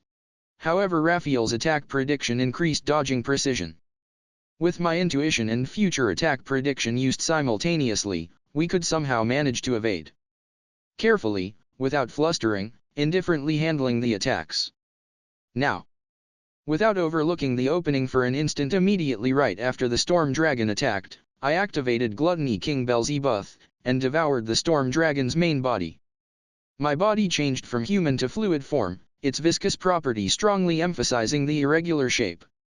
In accordance to my intentions to attack and devour, it changed into a shape suitable to entangle the opponent. To bind, and devour the storm dragon. However, naturally, the opponent was too large. Even if I stretched my body, I couldn't pass a certain point. However, there was no need to worry, as Gluttony King Beelzebub's erosion had begun. Simultaneously, the storm dragon's destruction aura that resisted hostile existences had begun to break down my body. Towards I who was trying to devour it, the storm dragon in turn attempted to exhaust me. A violent attrition battle had begun. It hurt, it burned, it was excruciating. I was not supposed to feel pain, yet now, intense pain surged throughout my body. Me feeling heat didn't make any sense either, yet I felt like I was melting. This was the first time I felt like this in this world, this intense pain. My intuition detecting the destruction of my very existence may have stimulated my senses. However, I will never slow down the predation. I will win. At this rate the storm dragon, energy, will be devoured and absorbed. And then, Feldera's heart will be separated, and the curse that destroyed the magic circuit will be analyzed and nullified. For that, this amount of pain was nothing. Raphael, are there any problems? Solution. There are absolutely no problems. Everything's alright. Obtaining the absolute answer, I further accelerated the erosion. As I converted what I devoured into energy, the equivalent amount of flesh was destroyed. My flesh was reconstructed once more, and the erosion continued. This repeatedly repeated. Time was running out, and with the target being so large, I feared that I would not make it. However, I believed in wisdom Lord Raphael. I will make it in time. Alert. Reporting results of parallel analysis. Analysis of cardinal acceleration has concluded. Reproduction of ability has failed. Analysis of storm blast has concluded. Reproduction of ability successful, it is now possible to use it. Analysis of storm dragon energy has concluded. It is now possible to reconfigure the bodily composition into the same type as storm dragon. Would you like to execute? Yes/no. What? Didn't you just say something weird? Even though the analysis of cardinal acceleration was a success, it's natural I wouldn't be able to use it. Since I didn't take Scorch Dragon Velgrin's abilities, replicating her ultimate skill merely by seeing it would be impossible. The fact I was able to use Storm Blast after analyzing made sense. My ultimate skill Storm King Feldera remained, and the power's basis had already been analyzed. Although it's amazing I could use a powerful ability and I'm happy about it, it's something that fell within the range of my understanding. If it was Wisdom Lord Raphael-san, this wasn't unusual, I got used to it. However, that last line. It was possible to reconfigure my body into the same type as a storm dragon? I didn't quite get the meaning of this. If my understanding is correct, that would mean I would become the same as a true dragon but... Answer. That inference is correct. The Wadash? Correct, hey you? Are you serious? Inquiry. Would you like to begin reconstructing your body into a true dragon? Yes/no. Phew phew phew, fuhaha, fuhahahaha. Certainly, I executed a three-part laugh, and thus commanded. Yes. Tien, I'm now one step closer to my Feldera. Rimuru, JK. In that instant, the pain I felt vanished. The pain, the heat, the agony. Due to my new body, the corrosive anti-threat aura the storm dragon released was nullified. In other words, I now simply kept on devouring, and converted everything into my energy. Rapidly, my magic energy replenished, and began to rise. That was done at an accelerated pace, because if I slowed down against the storm dragon, it would be fatal. If this was Feldera, he probably would have been able to immediately respond. But, since the dominated being was only the storm dragon, it didn't have the corresponding reaction speed. In the first place, if Feldera was the opponent, I wouldn't even be able to even get a hold of him. This being was only able to act in accordance to its programming. Once I understood this, it was no longer a threat. Now then, let's end this. I wouldn't forgive you, bastard, for calling yourself my cherished storm dragon. Devour, Gluttony King Belzebuth. Tien, this Rimuru X Feldera ship is cruising on. N, cherished. 0.0. In accordance to my order, Gluttony King Belzebuth gleefully restarted devouring storm dragon energy. And that, at a terrifying speed. Unlike previously, the power balance was now one-sided. The hunter, and the hunted. It was the very essence of the law of the jungle. And so, my body had been reconstructed into a true dragon, my energy broke through the limit, and continued to increase. An evolution and rebirth had occurred, and blinding light flooded the surroundings. My old body couldn't withstand the energy used for the reconstruction into a true dragon, and it was released in an explosion of light. When the light faded, the storm dragon's figure had disappeared. In its place was an unknown life form. Devouring the storm dragon which could be called its parent, its body was reborn as the fifth true dragon, the ultimate slime, viscous dragonoid demon god. N, haha, WTF. That figure soon took the form of a human. It looked around the age of 15-16, with a lustrous silver hair with a visible hint of violet mixed into it. With golden eyes that looked as if it could see all, they were sharp and beautiful. Albeit genderless, one could call her features cute rather than beautiful. However, clad in a divine aura, presence, her beauty was sublime. A single sword in her hand, she lacked clothing. Tien, now this is an LN illustration I'd like to see. With dazzling white skin, one could see the black and gold aura, magic, coated around her. And, well, at least it's censored. As if whispering something in dissatisfaction, light enveloped her whole body, and a set of divine jet black clothes appeared. It was different from matter creation, a part of her body was modified and turned into armor. By using the energy that overflowed from her body, she created that set of clothing. Just like that, all the excessive energy was released, and suppressed. Visibly satisfied, a grin appeared on her face. Velgrin saw all that whilst trapped in her prison. One more strike was all that was needed to break out of the prison. However, she completely forgot about that one strike as she gawked at the spectacle. Her own brother, the Storm Dragon Feldera against the Demon Lord Rimuru, Storm Dragon Feldera should have had the overwhelming advantage. According to investigations, Rimuru was born from the congregation of magic essence from Feldera's leaked aura. Since it could be considered an inferior copy of a true dragon, it would naturally be a strong monster more or less. It would naturally be a unique monster.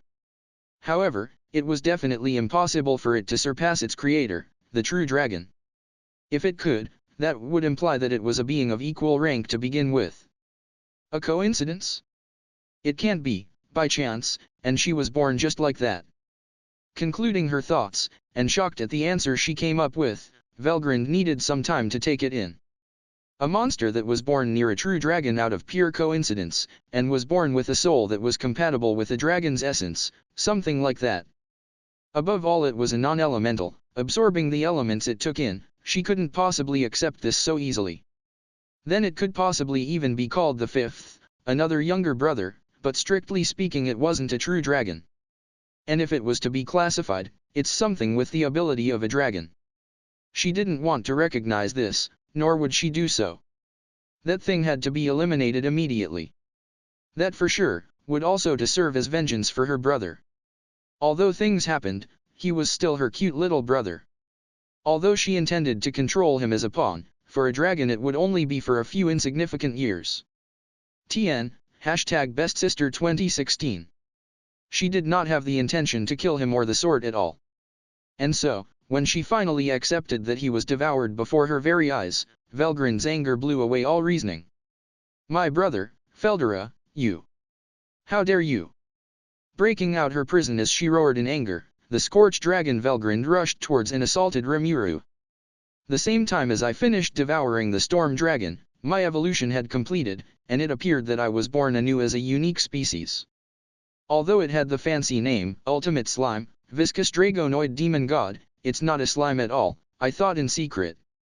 This late into it, if I think too much about it I lose. Now to check out the new body.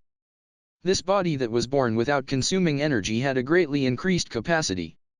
Thanks to that, the body that once looked around 12 years old, now looked around the age of 16. This feeling of growth felt interesting, but for me who could freely modify my age this wasn't anything of significance. Well, in regard to energy usage, as long as I'm able to move about in my relaxed state then there were no problems. My slime form probably had an increase in mass. I might even have a diameter of 70-80 cm now.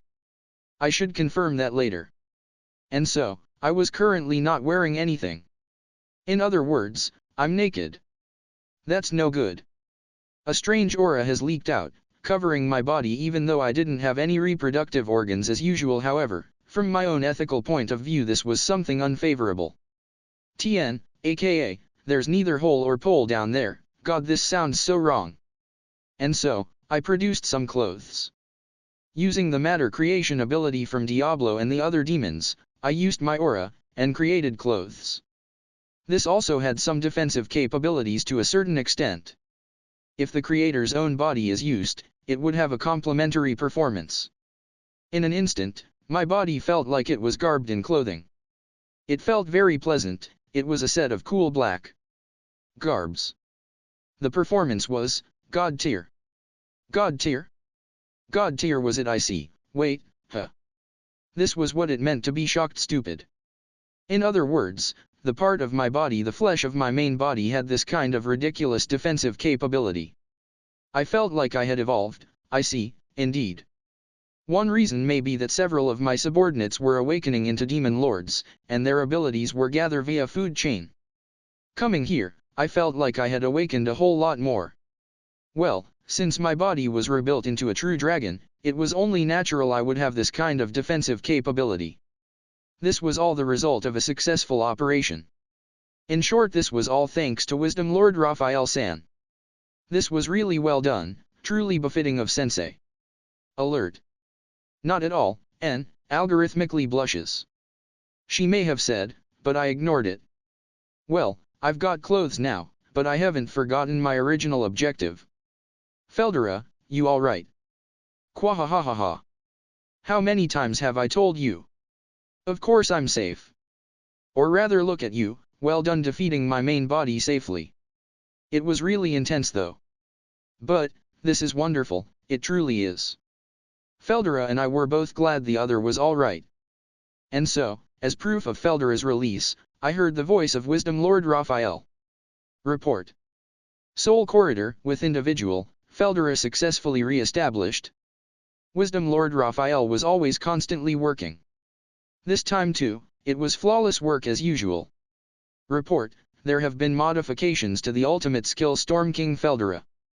Storm Dragon Summon, summon Feldera in his original dragon form. Energy required would vary corresponding to summoning delay. Storm Dragon Release, individual, Feldera would be granted a clone to take free action. Upon death, memories could be restored, and releasing once again is possible. Storm Series Magic, Death Heralding Winds, Black Lightning, Storm of Ruins, Storm Lightning. Chantless, instant activation possible. Blade Storm Crystallization, transforming into a blade core. That is all. Alright. The first tactical victory condition has been cleared. Next came the second and third. Eliminating the threat, slaughtering the Imperial soldiers. Now that my anger had settled, I started to think like, it's fine not to kill them all right. But with the black numbers rampaging about, it was probably too late. Oh well, it was necessary to eliminate the threat anyway. Let's maintain our momentum up until the end. Stealing my determination, I faced the Scorched Dragon Velgrand who would attack me shortly. Editor's rant. Gao. So la te. Well, it's still Friday here. Safe. Oh well. I hope to get the next chapter here tomorrow. Hopes. I need to learn to manage my time better. Well anyway. Rimuru-tan evolved again, yay. Next time, he fights. Hype hype hype ee. Well, let's keep it short this time. We'll see you in another chapter, Gao. If you find any errors, broken links, non-standard content, etc., please let us know so we can fix it as soon as possible. Chapter 176, Sword of Tempest. 176. Sword of Tempest. I succeeded in freeing Feldera.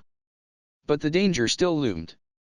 Basically, these were Scorched Dragon Velgrand, the Emperor, and finally, the army uniform guy who had shot at Feldera. There were several others who could also be placed under the label of danger, and I wanted to get rid of them all at once. But really, other than those first three, the others didn't feel like a danger at all. My body, having transformed into that of a true dragon with its energy reaching the greatest heights, had yet again drastically exceeded in power in both quality and quantity. So much that, now, I could probably pack a punch against even Milim or Guy. But, I shouldn't get conceited, or something bad might happen. Truly, negligence is sin. I will finish off all of them, leaving behind not a single drop of blood. That being said, the black numbers had already done quite a number on them, and it seemed like only the strongest of them remained. Well, as long as there weren't any casualties.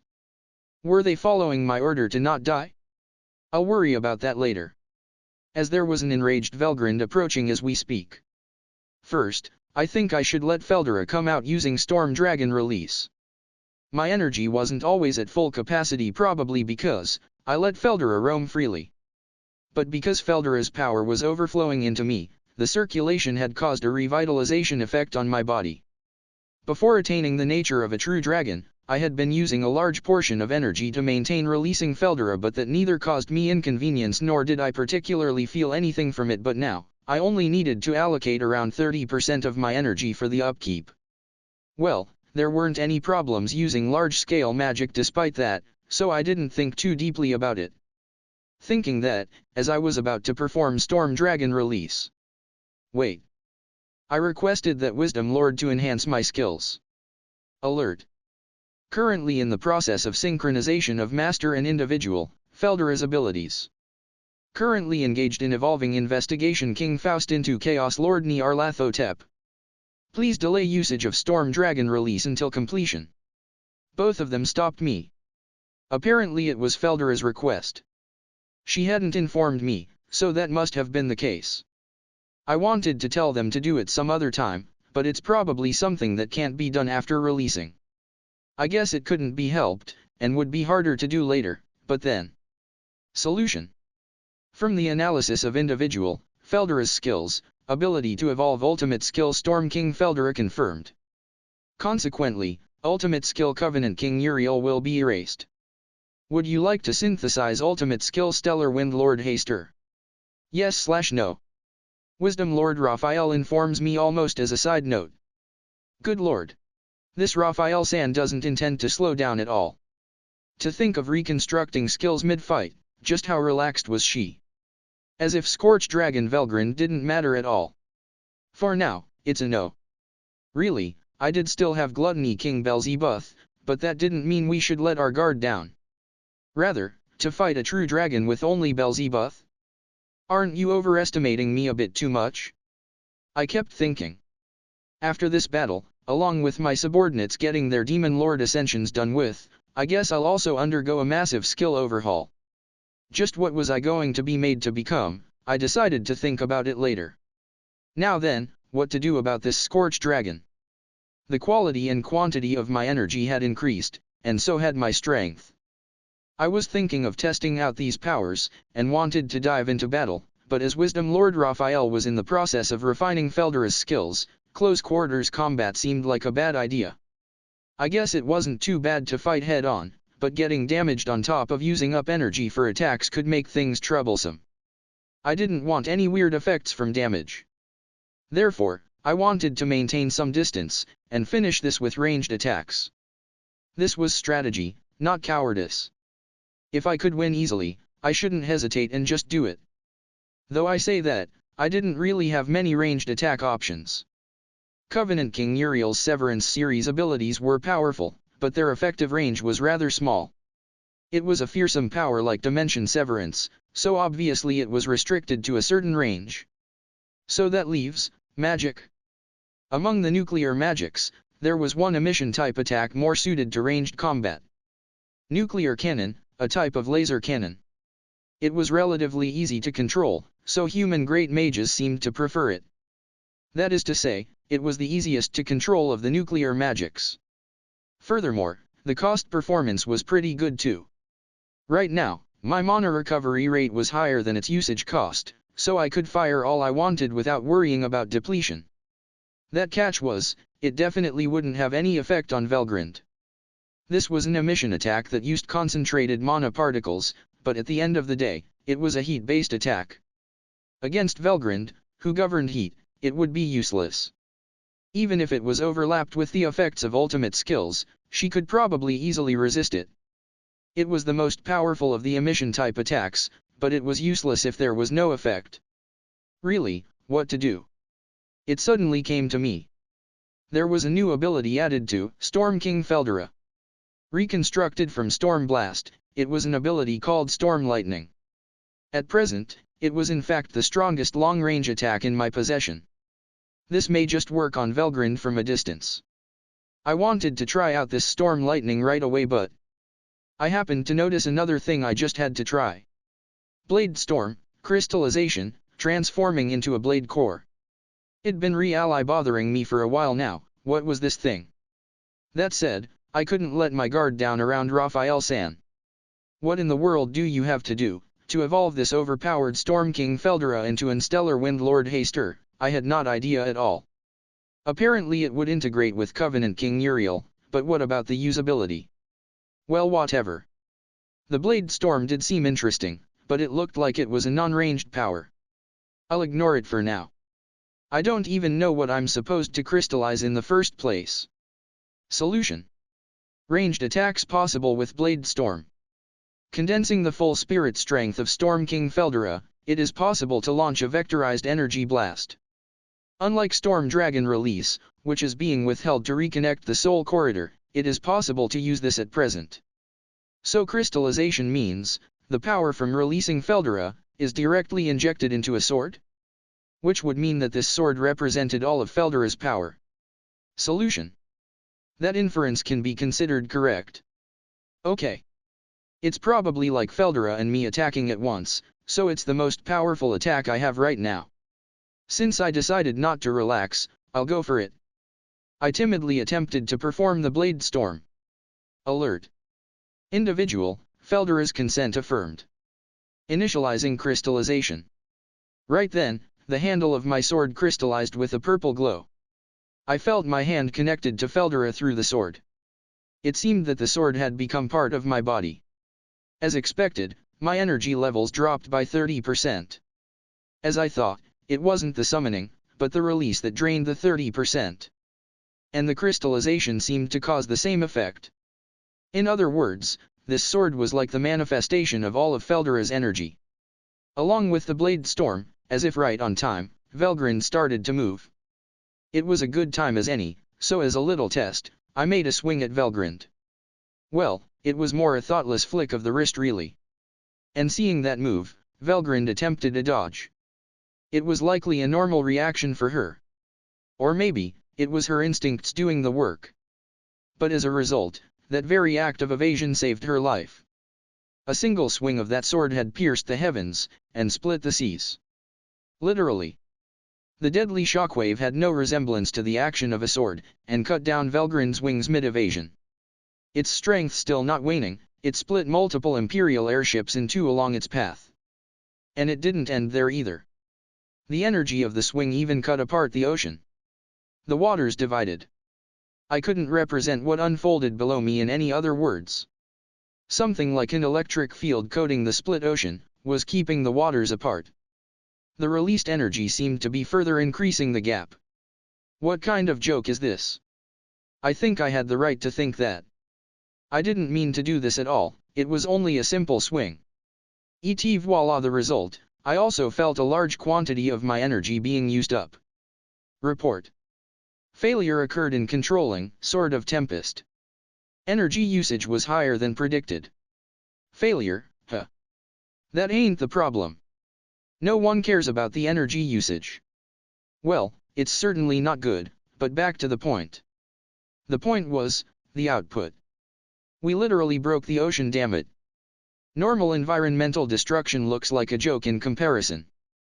Plus, the range was super long, and the damage was unreal too. It was so big, I probably needed to blacklist it. Quahahaha. My bad, my bad. Put a little too much oomph into it. So he was the cause. I was really glad we were in overwater. If this was in the middle of a city, it wouldn't just be a town disappearing, there was enough power to endanger an entire country.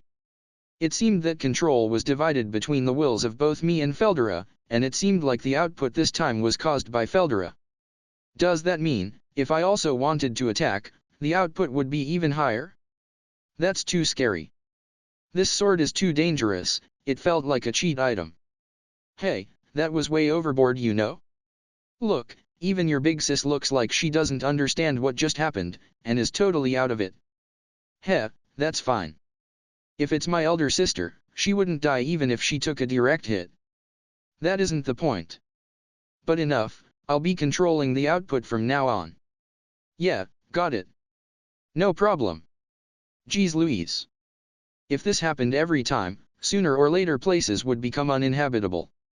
Feldera had given the green light too, gotta keep the power down. Be bastard. What was that? What the hell was that? Velgrind, who came back to her senses, screamed at me, in a mix of anger and fear. Really, someone needs to tell me. But, if I had to answer. Feldera sword. I answered so. With that single attack, it looked as if the battle was decided. That one attack which pierced the heavens and split the seas was enough to utterly crush the spirits of the Imperial soldiers. Multi-layered barriers were sliced through like a hot knife through butter, there was also nowhere to escape being out at sea. Even if they managed to move beyond the speed of sound, it meant nothing if they couldn't outrun the attack. The hearts of the Imperial soldiers filled despair, and those feelings became the most delectable food source for the demons. And then... No way, why? Why did the effect of my regalia dominion, my sovereign rule, disappear? Why was Feldera defeated? Impossible, that's just impossible. It was just a lowly demon lord, a puny slime. It should have become powerless, after the source of its powers, Feldera, was taken away. How could it consume its master, and take that power for itself? I was this close to finally achieving victory against Guy. To get in the way of my plans. Unforgivable, you lowly demon lord. TN, spaghetti status, dropped. Emperor Rudra was furious. He was so angry that he wasn't conscious of what was happening around him. He had been ecstatic when he saw he could finally emerge victorious against Guy in their never-ending game. The moment right before victory is when one should be the most wary. The cost of forgetting this ironclad rule, and being so careless, had now come back to bite him. The ones who defended the Emperor had no cards to play to deal with the situation at hand.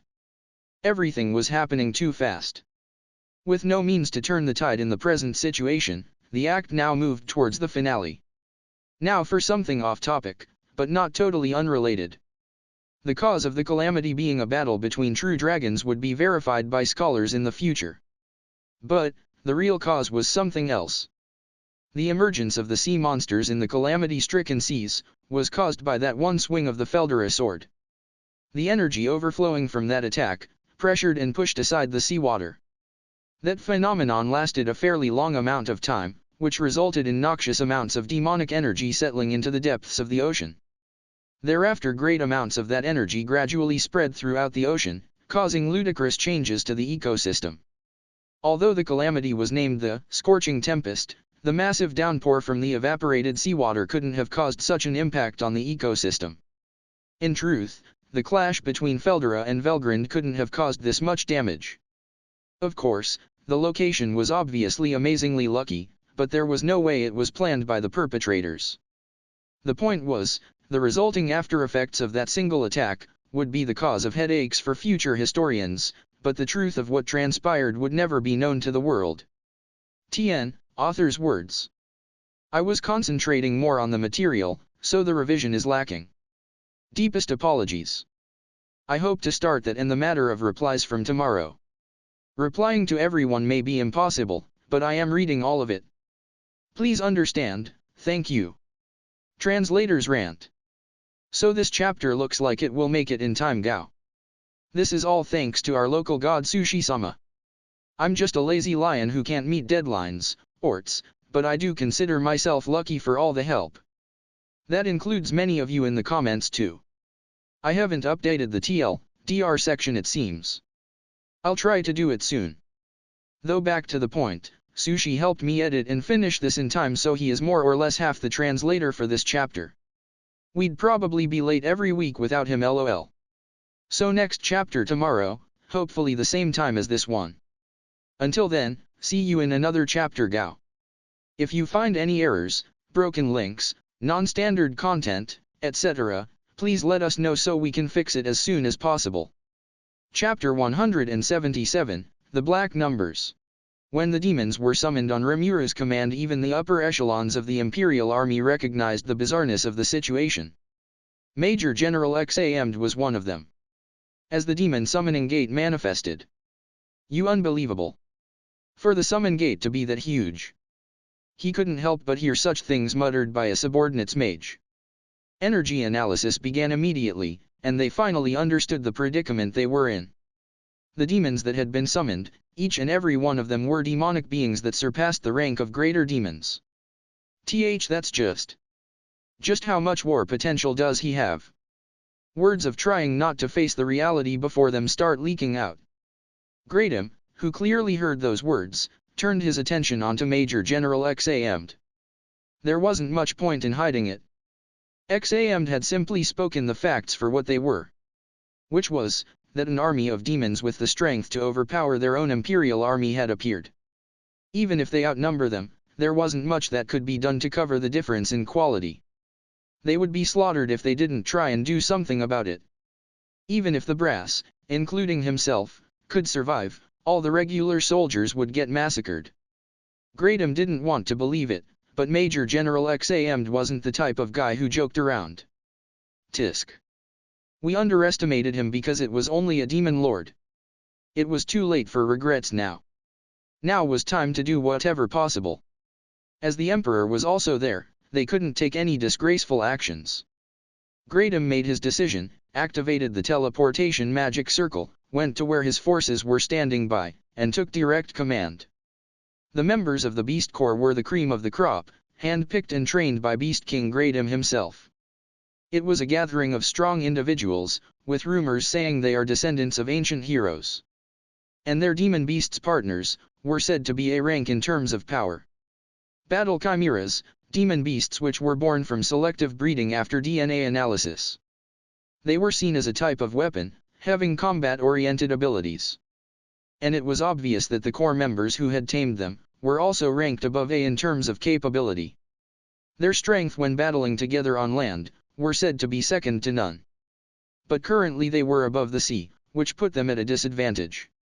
That was exactly why, the hastily returned Beast King Greatum issued one specific order. Listen up, ladies. From this point on, I will be issuing the secret command. The analysis team has concluded that the demons are all above a rank in capability. It is predicted that we will suffer massive losses if nothing is done. Which is why, we shall oppose them with our last resort. Permission to use medical skill beast fusion is hereby granted. Make haste. The enemy isn't going to wait for us. The forbidden order was issued. Medical skill beast fusion was a skill that was developed by the team responsible for the analysis of demon beast DNA. This skill fused the demon beast and its handler together. TENSEI. Letting a human attain the power of a demon beast, a forbidden power. The reason it was called a forbidden skill was because it became impossible for the individual who activated it to cancel the effects. The drug used for the skill had to be surgically removed in a facility with the appropriate tools. Through the fusion of the handler and his partner, a warrior that surpassed the original concept would be born. The drug was distributed and kept on hand, so it was possible to activate whenever necessary. But, usage is prohibited without the secret command from the core leader. There was another reason why it was secret. Risk of death, 10%. Risk of compatibility failure and completely turning into a demon beast, 20%. Risk of losing control, applies for both beastman and demon beast 30%. Risk of side effects resulting from the fusion, 20%. There were many underlying problems. There is only a 20% chance for complete success of the fusion. I don't like doing math, but the percentages don't add up, lol. But like Gradam, there were core members who successfully fused and completed the process. These members consequently attained new powers, and became stronger. These perfectly compatible individuals made up less than 1% among the entire core. They were called Chimera Knights, and were the aides of Beast King Gradam. The order that Gradam calmly issued was akin to a death sentence for the Beast Core troops. If they were unable to attain power now, they will simply end up as fodder for the demons. It was a cold, but pragmatic order. And the troops swiftly followed it. They had prior knowledge to the risks, and knew of the high mortality rate. But because they had absolute faith in Beast King Gradam, they followed the order without hesitation. The result, out of 30,000 members of the Demon Beast Squad, 7,700 turned into Berserk Demon Beasts, 5,800 into Complete Demon Beasts. 4,500 turned into Berserk Beastmen, 7,400 into Demon Beastman Soldiers. 550 turned into Chimera Knights. It resulted in a fairly large loss in numbers. The ones who went Berserk had already been let out, and were rampaging on the decks. An ejection-type magic circle was prepared beforehand, to deal with those individuals. That was the job of the mages, who were standing by around the squad members. This was to prevent being attacked by their former comrades. Those who were still sane and combat-ready numbered 13,750, which was less than half of the squad. The members who turned into demon beasts but were still conscious are also counted in, so the drop in numbers was fairly significant. But Gradam nodded with satisfaction. The number of Chimera Knights born was higher than expected. There was roughly 100 of them who were his aides already. Through strict selection, only individuals with high chances of successfully fusing were chosen, but it was difficult to increase their numbers. But because of the current emergency, it was fortunate that 450 Chimera Knights of good quality were born. We can win with this. Beast King Gradam was confident, and began reforming the ranks to prepare for battle. Grind them to dust. The black numbers released their restraints in elation as they received their orders. And were about to head straight for the airships that had evacuated to the ocean. The 100 airships still in the air were to be food for their masters. The remaining 200 or so that had descended to the ocean were their own. The subordinates of the three pillars, note at the end, Testarossa, Ultima, and Carrera numbered 600 in total. All of them were beings that easily surpassed greater demons. They were all over a rank, beings who could rival high-tier Magin, note at the end. They now eyed their pitiful prey, with their powers now unconstrained. But then... wait. All of their movements stopped, with that one word from Diablo. Now their attention was on Diablo. Diablo raised one of his hands, signaling to the demons to be at ease. Kyu-fu-fu-fu-fu. Do all of you understand? The order from Rimura-sama is that none are allowed to die. If even one of you were to die, it would be a sin so grave that even if us executives offered our heads to atone, it wouldn't nearly be enough. His smile instilled fear upon his underlings rather than its original purpose. And none refuted his words. The demons quietly paid heed to Diablo's orders. First, Testarossa. Would you be so kind as to clean up the trash below us? Oh, why not? That much is easy by myself. Wait a sec. I wanna do that. I can do that much easily too, you know. Ultima barged in as Diablo was giving the order to Testarossa. To that, with no displeasure, Diablo answers. Fu. Of course it is possible for you too. But, since those are floating down there undamaged, shouldn't we try and capture them? All of those ships, I am thinking of offering them to Rimuru-sama. Ultima, aren't you bad at controlling your power output? For that, Testarossa is the one most suited for this job. Unexpectedly, he explained his reasoning. This showed Diablo was in an amazingly good mood. If there was an interruption while his mood was foul, the life of whoever interrupted would speed towards zero. Ultima, sounding satisfied. Che. Can't help that, I guess.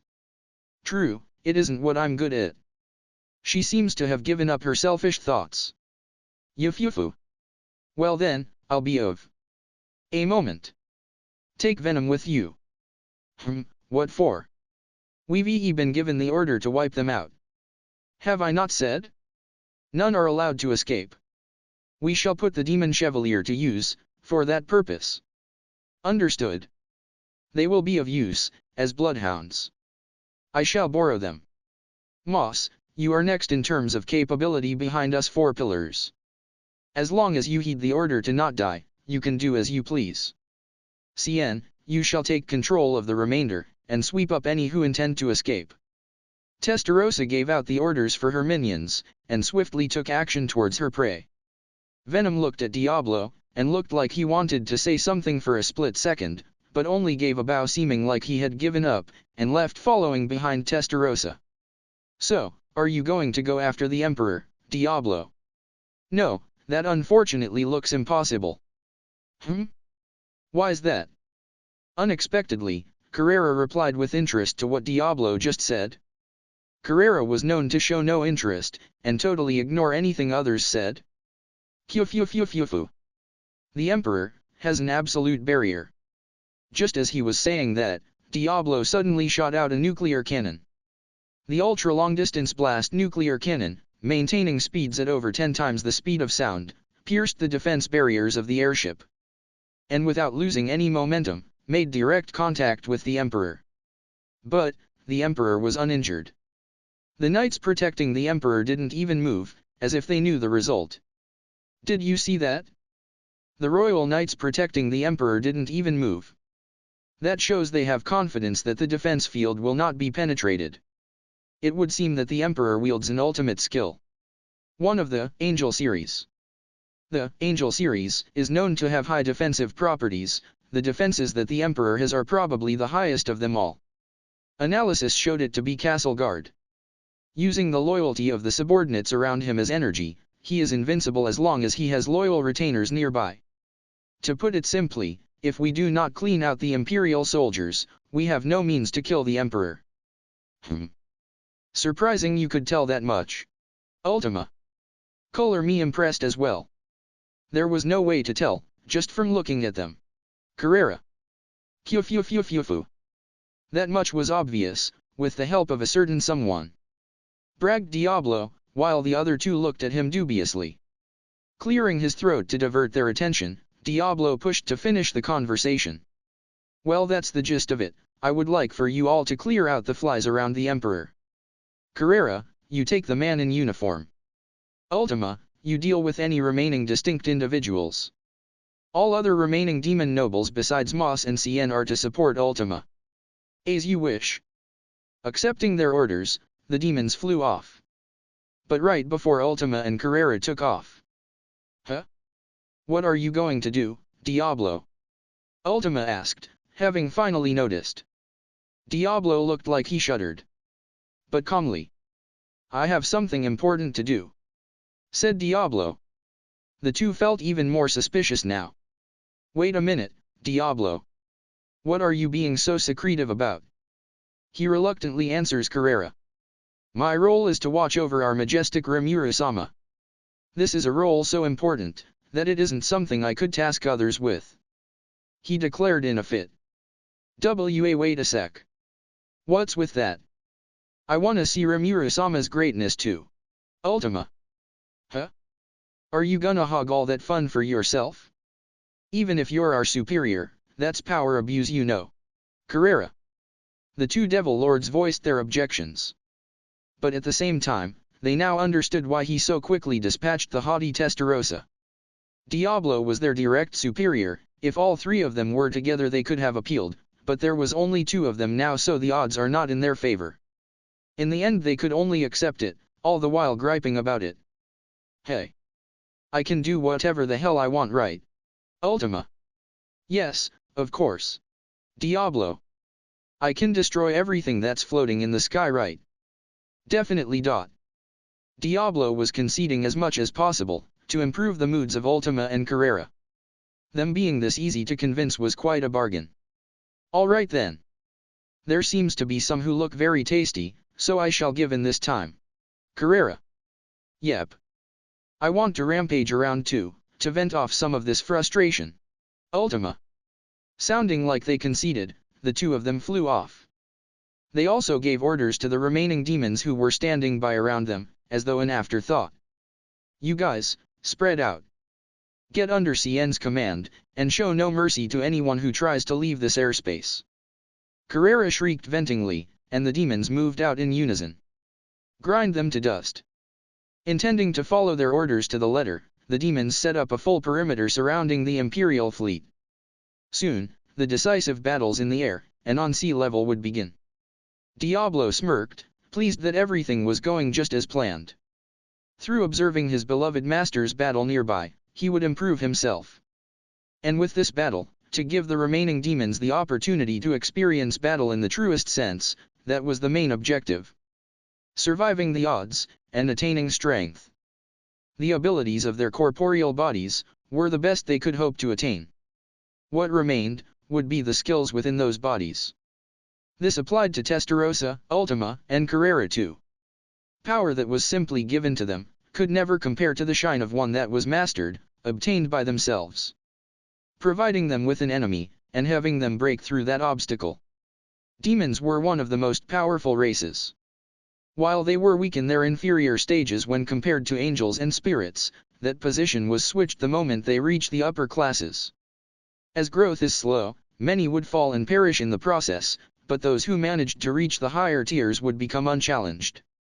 That was why, the brute force approach of the devil lords besides himself, was all too understandable. It will be good experience for them to be thrown into a tough battle.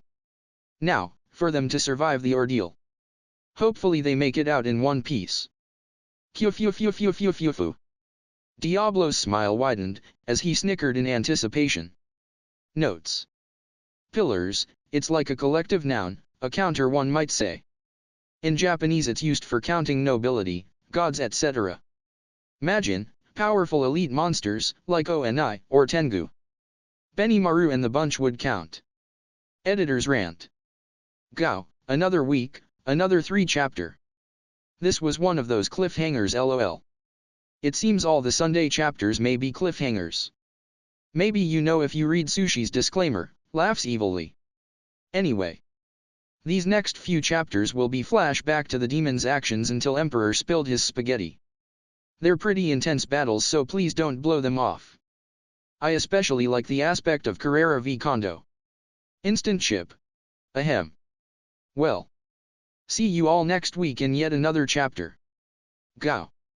If you find any errors, broken links, non-standard content, etc., please let us know so we can fix it as soon as possible. Chapter 178, The Black Numbers vs the Empire. First half. There existed within the Beast Corps, those that excelled in aerial combat.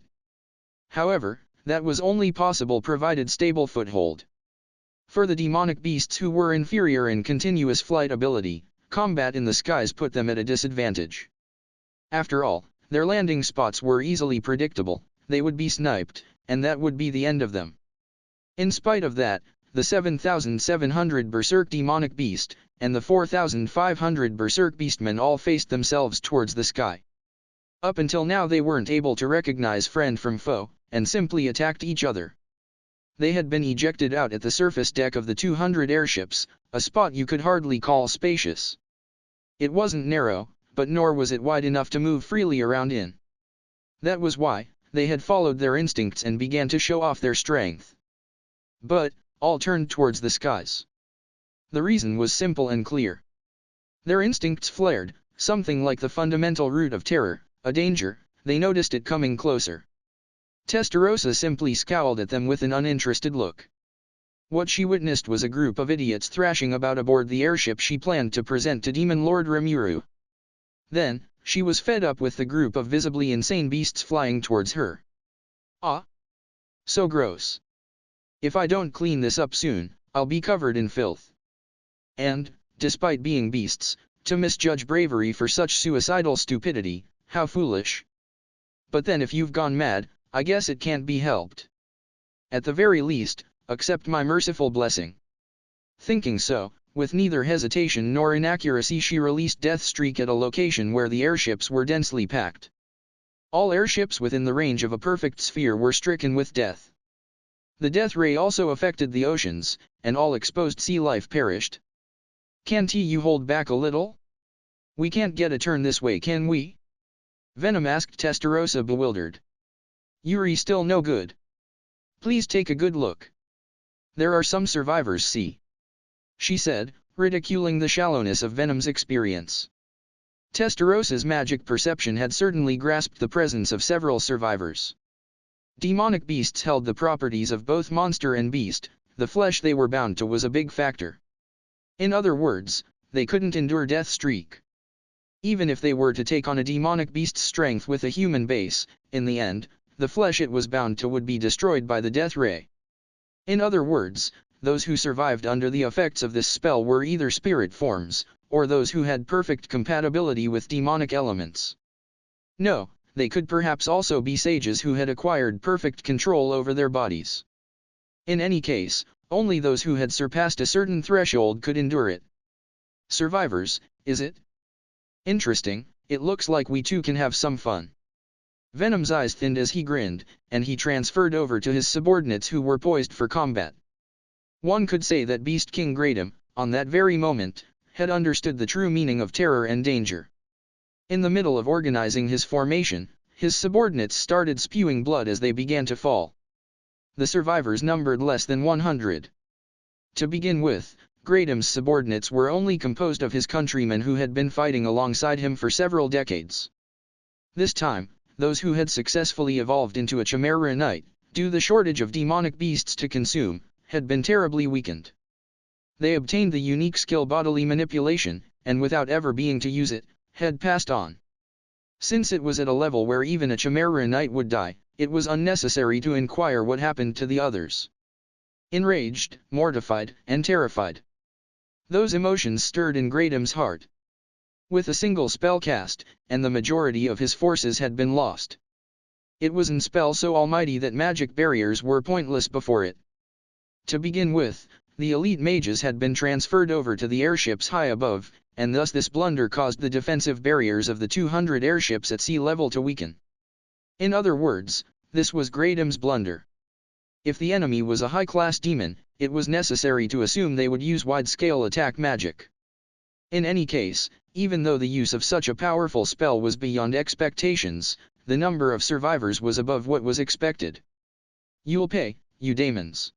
TN, small fry trade #1 They never stop and think who started the fight. The Beast King roared, and a god-tier armament wrapped around his body with the power of a demonic beast housed within. Different from a beastman tribe, it was an ability that was uniformly enhanced to specialize in combat, and Greydom's body began to change. Roaring in synchronous, his subordinates the 100 Chimera Knights each released their powers. Then, the upper hatch of the ship opened, and they leapt out onto the deck. Thus, the demon and the Beast King clashed. Looking down from above was Killer Lord Testarossa, facing, confronting, and accepting the stare of Beast King Greydom who glared at her from the upper deck. Behind Testarossa were 100 demon chevaliers, and similarly, Greydom had 100 of his subordinates, the Chimera Knights. The, seemingly, rivaling forces, awaiting the final showdown. Rejoice, Venom. It's your turn. I'll be enjoying this meal. As for your lackeys, it's perfect, there's one for each of you. You will be killing those who attempt to escape from this airspace. After that, that's right. Abide to Rimuru-sama's words, and make sure that not one of you gets killed. Who do you think my comrades are? We're not that stupid. Yeah, you tell our boss. They wanted to agree with Venom's words, but Testarossa was scary and the demon chevaliers only muttered in a low voice. Shutting up the idiots with her glare, Testarossa narrowed her eyes. Silence, you fools. If even one of us gets killed, we're all done for. If you understand, then scram. Wasn't I in charge? Ignoring Venom, who wanted to say this, under Testarossa's command the demon chevaliers began making their move. Following them, Testarossa, as well as Greydom. They changed location another ship deck, and began their confrontation. I am Imperial Army Beast Corps General, Beast King Greydom.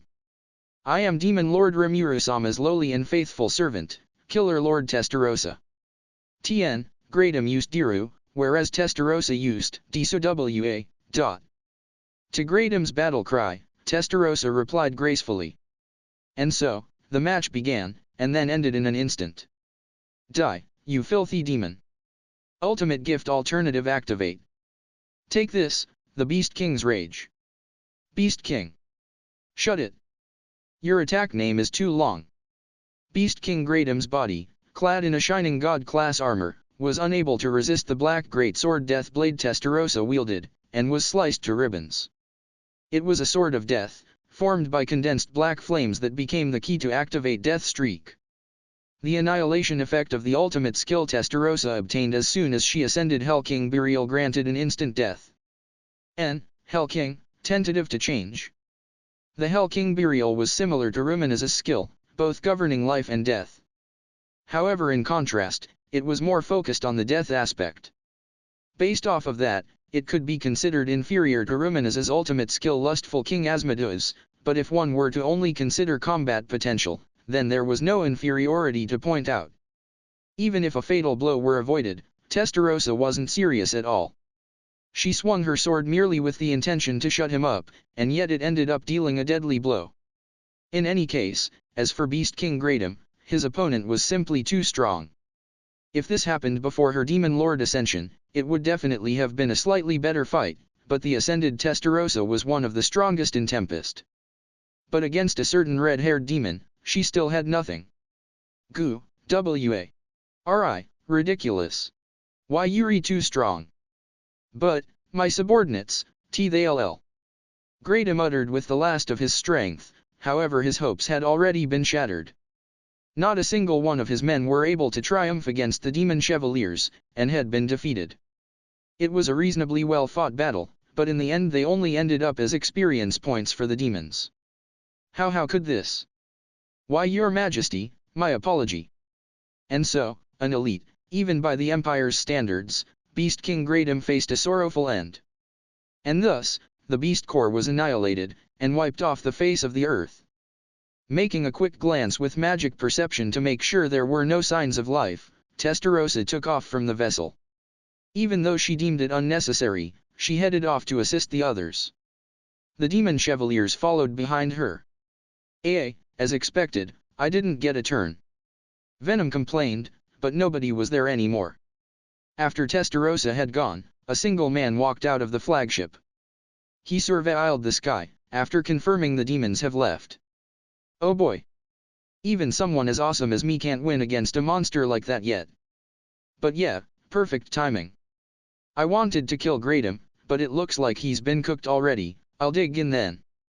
And so, he greedily guzzled the cleanly halved corpse of Greydom. Crunch, crunch, he ate. Energy began pouring into his body, as great power amassed. Famu. It was so-so. But that's hardly enough. I guess I can only stay silent for now. He murmured, holding the torn-up god-tier armor Greydom once wore in his hand, and poured energy in. The armor flickered as if acknowledging the man as new master, and began repairing itself good as new. The man clad the armor onto himself with a natural look on his face. His body was completely covered, a helmet hid his face concealing his identity. The man nodded and left the scene, heading towards the transfer magic formation within the ship. Ultima and Carrera, as per Diablo's instruction, headed towards the Emperor. Either way, theirs was a need to clean up some fussy garbage. In order to vent out the frustration of being unable to witness their beloved master in action, they needed clear out the trash. If you examined them, each airship had a defensive barrier shrouding it. Various barriers formed a multiple-layered defense system, and even nuclear magics proved mostly useless. Just as Diablo had previously shown, if you concentrated the spell, it was possible to destroy a part of the barrier, but that's a hassle, was the common understanding that Ultima and Carrera had reached. Well, the main battle forces seemed to be gathered on the flagship of the Emperor. That being the case, they would simply strike there first. 7 Demon Dukes in total. Diablo's lieutenant, Earl-class Venom. Testarosa's lieutenants, Duke-class Moss and Baron-class Cien. Ultima's lieutenants, Marquis-class Veyron and Baron-class Zonda. Carrera's lieutenants, Viscount-class Ajura and Esprit. Each of them held great strength. They were beings that could even be called kings of the underworld. However, even so, the differences in class reflected the differences in strength. In this military operation, the Supreme Command forbade even one death, thus they couldn't afford to be careless. Therefore, Zonda, you go eliminate everyone else other than the flagship. If possible, join up with Moss and support him. I don't detect anyone that strong, but don't be careless, okay? Certainly, Ultima-sama. This Zonda will take swift action in accordance to your command. Ultima handed down the extermination order to Zonda. 600 greater demons spread out into the surroundings, creating a barrier to stop any escapees. As a result, it became difficult to escape from a battle in the skies. Ultima also had the ulterior motive of quickly eliminating the enemy and go witness the splendor of her master alongside Diablo. While she was worried about Zonda, her personal interests took priority. That defined Ultima. Thus they moved on to the cleaning up of small fry. In order to bring down their respective prey, they invaded the upper deck of the flagship where the Emperor was. And so the two sides faced each other. Pain Lord Ultima and Menace Lord Carrera. As well as Veyron, Ajura, and Esprit. Facing them on the Empire's side, Emperor Rudra. The 10 strongest of the Royal Knights, the Imperial Guardian No. 110, led by First Lieutenant Kondo. The decisive battle was about to unfold. Emperor Rudra was protected in an absolute barrier. Its defenses were absolute, nobody could possibly destroy it. However, there are conditions. Its energy for its use originated from the loyalty of those around the Emperor. A loyal subordinate had to be within the vicinity of the Emperor. And then the other condition. This defense was a continuously active perfect barrier, however during activation all forms of attacks and actions were forbidden. This ability is the ultimate skill, just as King Michael's Castle Guard. That it was the main reason why Guy didn't directly aim for the Emperor was an established fact. Of course, that's also the reason he had turned into a husk after several millennia, but therefore, the Emperor didn't move. The moment he started taking aggressive action would also signify the disappearance of the absolute defense. You insects! Do not you interfere with the realization of my ambitions. Royal Knights, eliminate these miscreants. The Emperor gave his imperial decree. By your will. The Emperor's loyal knights promptly began taking action to execute the command. On the other hand. Hey, Carrera. By insects, is he referring to us perchance? Ahaha. There's no way, right? But if he is. Carrera denied Ultima's inquiry with a laugh. However, her eyes weren't laughing. It glinted with a dangerous light, that looked as if it could blow at any moment. The Emperor has decreed. Make short work of those nuisances, worms. Those words were the trigger. Yuri all fucking dead. Worms. Did you just say worms? Foolish human. Kill you. I'll shatter that your very soul. Ultima raged. Carrera looked calm, but vowed never to forgive these enemies. If mercy was to die a painless death, then unforgiveness was to waste away whilst suffering. Either way, the fact they would be killed didn't change, but for these girls there was probably a difference. The demons who followed them were trembling in fear from their aura. Hey Ajira. Isn't this getting dangerous for us too? Please give it up. That aside, considering our master was insulted, I believe we should grant them a fitting punishment. You're losing it too. Realizing she couldn't stop the usually calm Ajira from unleashing her fury, Esprit sighed. At this point it was impossible to stop them. Giving up was, in all seriousness, the right answer. Veyron looked at the exchange between the two viscounts. He looked carefree at the outside, but in his mind he was at his wits' end. His superiors, the Devil Lords, were existences that must never be angered at all cost. Foolish humans. The price you pay for your stupidity are your deaths. The terror of his superiors was something Veyron was very familiar with. And then, just as Veyron had anticipated, the Devil Lord pair unleashed their horror. Editor's rant. I'll rant in another chapter. See you then, Gao. If you find any errors, broken links, non-standard content, etc., please let us know so we can fix it as soon as possible. Chapter 179, The Black Numbers vs the Empire, last half. In her fit of rage, Ultima summoned several of the black orbs. With a sinister smile, she propelled the orbs towards each of the royal knights. The uniformed man First Lieutenant Kondo sensed the danger from those orbs and brace yourselves. Those are abyss cores. Shouting out, he equipped his gun, and destroyed one of the abyss cores using dispel and eraser bullets in rapid fire. He would have shot down the remaining cores too, but... Hello? Look, I'm your opponent. Carrera stopped Kondo's barrage by herself, shooting a full-strength energy ball at him. Kondo drew back his gun, and attempted to repel the energy ball while dodging. A tremendous amount of energy that was as if a manifestation of Carrera's rage. But the real feat was that of Kondo's, who had repelled it all while remaining stoic of face. He was already analyzing his opponent, planning to counter with a dispel bullet, and if possible, necrosis too. But, now he had no room to look after anyone else, and as if being completely isolated with Carrera, their single combat had began. I ship am already 3 abyss cores. These were lumps of mana which could be called the essential components of magic.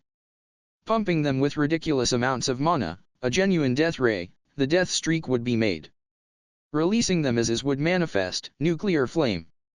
And last but not least, the best usage was to use mana manipulation to alter the lumps into a compressed state. This would result in the strongest magic, gravity collapse. It was the essence of nuclear magic.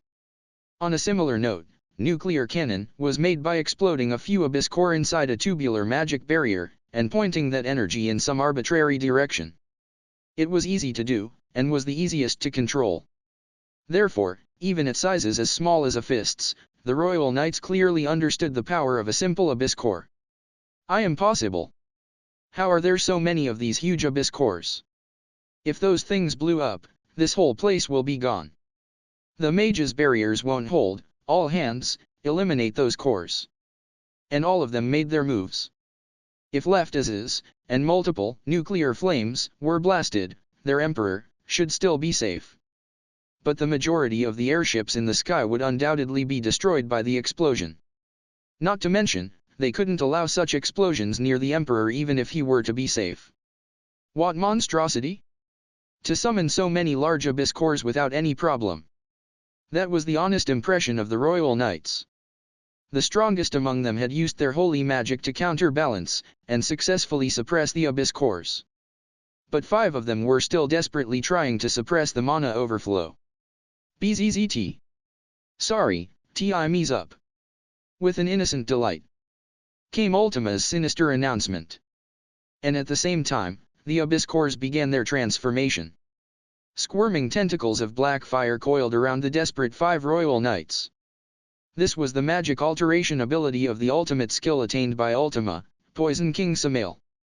The tentacles lined with poison would coil around and kill the target. Meaning that, as they couldn't eliminate the abyss cores with their holy magic, resistance was futile. As a result, they met no end other than death. The squirming tentacles of black fire gradually covered up its prey, and engulfed them. Fearing her end. Help me, Lieutenant Kondo. Night number 6, Minaza, desperately seeked rescue from Kondo. However, Kondo didn't have that liberty. He had his hands full with Carrera, and simply couldn't spare the time to save his subordinates. So without even facing her, "I can't," he spoke pragmatically. "And no way, eh?" Before Minaza could even scream, it was over. Limit end. Ahahaha. Now, we can go one-on-one. Ultima playfully laughed. She held a squirming tentacle of black fire in her hand. Like a black flame whip. And using that whip, she recovered the energy from the knights who just perished. "Pretty tasty. You're happy to be of some use, aren't you?" she said while slurping up those short-lived feelings of fear and hopelessness. While shuddering, Damrata analyzed the current situation. He couldn't imagine that Kondo, their strongest, could have his hands full with a single demon. No, he should have been able to imagine it.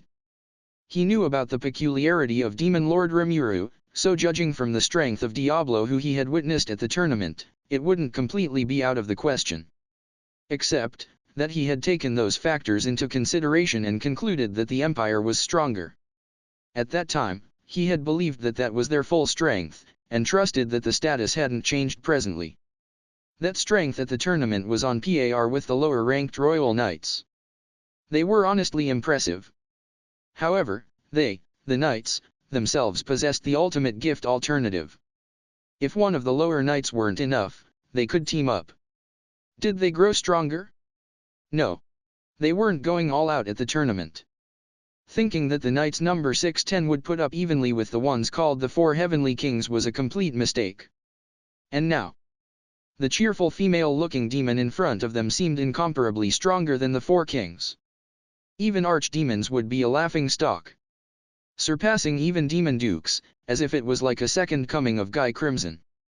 Minaza had screamed, and then disappeared. It was sad, but Damrata couldn't save her. Of course the reason was that the girl named Ultima was clearly, he noticed, eyeing him. "Tien, another ship." The girl sneered. "Heh, I guess this should be fun." Her sights set on the target, she began the assault. And while confronting her, Damrata realized another truth. This bitch. Did she just kill of the weaker ones to even out the numbers? Indeed. As of now, the numbers were so that every one of the demon dukes could have a go. "You want to break our spirits with that power, huh?" thought Damrata, forming his stance. "Very well, we'll be bringing it. The power of the strongest knights, the Royal Knights." Ultima observed the knights wearing a thin smile. She felt the depth of their strength. She wouldn't be so sure of victory if she hadn't ascended. But, after attaining the ultimate skill Poison King Samael, losing didn't seem like a concept anymore. And then, damn it, that Diablo. Making us train with these battles. Underestimating much? If Testa realized this, she'd be flipping out. Well, it's a good chance. I guess it's fine to train the underlings. She understood Diablo's intentions and decided to act accordingly. Out of the 10 Royal Knights at the start, only half remained. The demons would all find a partner to test their mettle in battle. To become so strong after gaining control over her power, Ultima never thought it possible. She had hoped the Royal Knights would be stronger, but they almost weren't utilizing the ultimate skill granted to them at all. Those weaklings couldn't even handle her simple abyss cores. They were individuals who had attained great energy, life force, and wielded a shared ultimate skill. She had expected more of them to survive. She had playfully used her fire, aiming to kill at most a couple. But as a result, finished off half. Of course, the Demon Dukes, who didn't have ultimate skills, wouldn't have it so easy against the Royal Knights. Nevertheless, their base stats being much higher, they shouldn't have too much trouble. Though, it'd be bad if they did. If the underlings got killed, she wouldn't have the gall to face their lord, Rimuru-sama. But the experience gained from this fight would surely bolster their prospects. Just like Ultima, who had personally experienced Guy's might. Only by tasting Guy's fearsome attack overlapped with ultimate skills did she truly desire one such skill for herself. A simple attack. Her pre-ascended self couldn't even overcome such a playful, whimsical, non-serious magic. Humiliation. Bearing a title of high nobility among the strongest of demons, she couldn't even make use of her specialty of magic resistance. But, she also considered it good luck. She got to have such an experience only because she was Demon Lord Rimura's subordinate. Not just that, she was also blessed with ascension. Ultima felt that she couldn't even hope for more. Demons, as opposed to humans, were much higher beings. Just releasing their intense mana was enough to be considered an attack. As a result, perfecting their control raised them to even greater heights. Seeing the way her playful abyss cores dominated the royal knights, Ultima confirmed exactly where the difference in power lied. In the end, the base spiritual, holy, power in humans wasn't much. In other words, they wouldn't be able to increase their base power no matter how perfect the control was. And then, I see, she thought. Why Diablo absolutely loathed relying on raw power. It's true that we demons have high energy potential. So we tend to rely on that power too much, huh? She acknowledged. Excluding Testarossa, Carrera, and herself indeed indulged in that bad habit. She also knew that she was the most inexperienced among the three. Testarossa was elegant and flawless. She had the bad habit of looking down on others though. Carrera was haughty and aloof. She could do anything if she only tried, but always opted for lazier options. But herself. Ever more inexperienced. She had neither Testarossa's precision, nor Carrera's abundance. She, Ultima, was the weakest of the four pillars of Devil Lords. Still. I want to be number one. Don't bask in the power you haven't attained yourself. She reminded herself of those words from Diablo. That was the reason why, except when in dire situations, Diablo never made use of the power granted to him by his demon lord. Therefore, she too. Using this opportunity, she would prove herself by mastering her own ultimate skill, Poison King Samael. Ultima swore in her heart. Not the power she had never wished for, but the skill she earnestly desired, she would perfect it. And now. She was impressed with Damrata who, utilizing holy energy to his utmost, the man had overcome the force of her overwhelming attack. Ultima honestly found it interesting. Although it seemed like she was in control, she had been actually simply brute forcing her way with immense mana. She already understood the fact, but now, had finally, truly recognized it. So, being able to enjoy her fight, both took their best stance, and initiated fierce combat. Carrera's knees hit the earth. The male human named Kondo was unbelievably strong. A true master. Carrera, boasting strength second only to Diablo among the four Devil Lords, couldn't but be amazed at the reality of the man before her. There was no anger. She knew that underestimating him would only leave her on the floor. He was not easy prey. He would seal, curse, off her magic before it could be used. Reading the flow of mana required to activate the magic, he would precisely cut off the current. With the bizarre bullets from the gun in his hand. Unbeknownst to Carrera, this gun was a god-tier weapon. At the basest level, it was a gun-shaped blunt weapon. It was cylindrical in shape, and could withstand intensive explosions. In short, there was no actual firing mechanism. Kondo would use his skills to first create a mana explosion, and further, materialize and eject a bullet. That bullet was created by overlapping his skills with the divine edge ability of ultimate skill Sandalphon the Executioner. Kondo would mold the divine edge into the shape of a bullet, and then coat it with the effects of the skill before firing. In a pinch, he could load the gun with a blade, but he had yet to be in such a situation. Finding the enemy's weakness, or flow of mana, and precisely striking them down. Just that. With unyielding fealty, Kondo had secured his position among the highest in the empire. Carrera jittered in the humiliation called reality. The reality that, she couldn't win like this. With that mindset. Fucking human. She cried, then hit her face with the back of her hand. Her face received energy so massive, it was as if her head would blow right off. But that was fine. Enough looking down on the enemy. This was, she acknowledged, a suitable foe. She was no longer the aloof Carrera, but took on an earnestly serious attitude. After all, she was acting under Demon Lord Rimura's direct orders. Unlike the past, she could not allow herself to be selfish. Was that too scary? My apologies, I needed to cool off a little. I was making light of you, or rather, humans in general, and ended up holding back, you see. Who knew? Who could possibly know that I would actually, truly, seriously face off against a human? And she gently rose. And at that, Kondo, for the first time, changed his expression. Oh, so you were hiding that much? Very well. I too shall face you in earnest.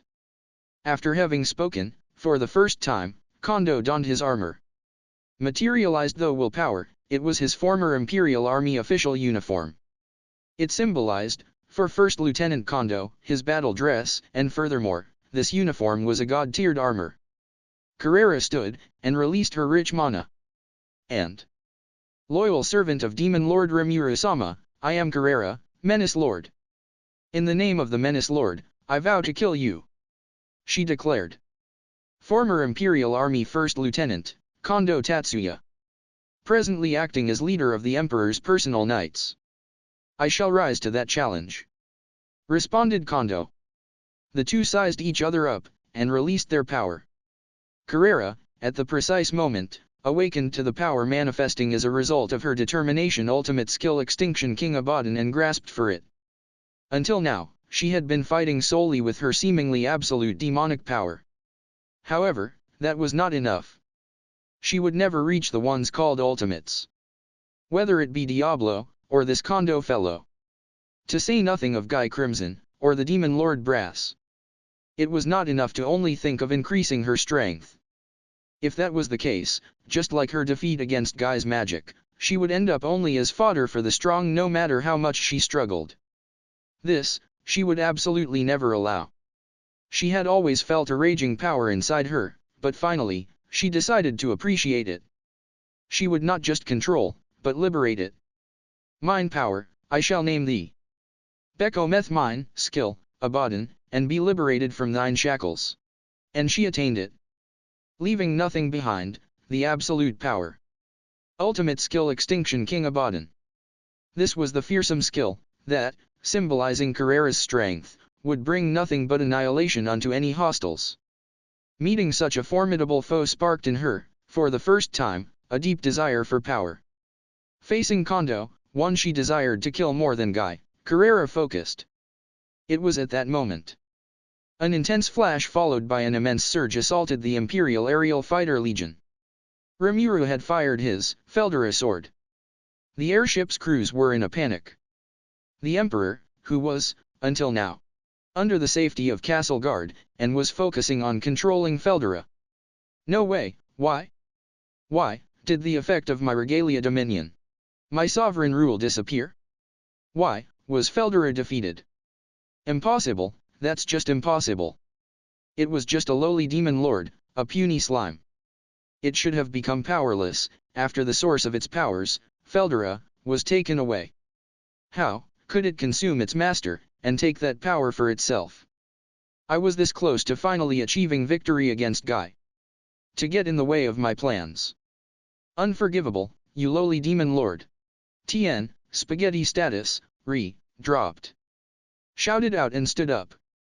The situation thus further intensified, and shifted into gear. Tien, code for cliffhanger. Translator's rant. So basically many have been asking for spoilers for the next few chapters Gao. Honestly they don't really spoil very much. Basically fights, which are better read with the full descriptions anyway. Also, here on Guro's site, there are all the chapter names to get a better idea of things, spoiler warning. One can get a good feel for the material to come from this. Oh yeah, be sure to have that site bookmarked, in your browser and in your heart. 3 cost chapters from 186 onwards will be on there from October-ish. Better quality, and most likely slower, tongue sticking out, well anyways. 180 should be out tomorrow. This is not a promise, so take it with a grain of salt. And as always, see you in another chapter Gao. If you find any errors, broken links, non-standard content, etc., please let us know so we can fix it as soon as possible. Chapter 180, Duel on Deck. There were two types of reactions, from those who had heard Emperor Rudra's outburst. Some were bewildered, while others became enraged. At the same time as the Imperial army was falling into chaos due to the attack from the Feldera sword, the battles between the Royal Knights and the demons were also reaching their respective climaxes.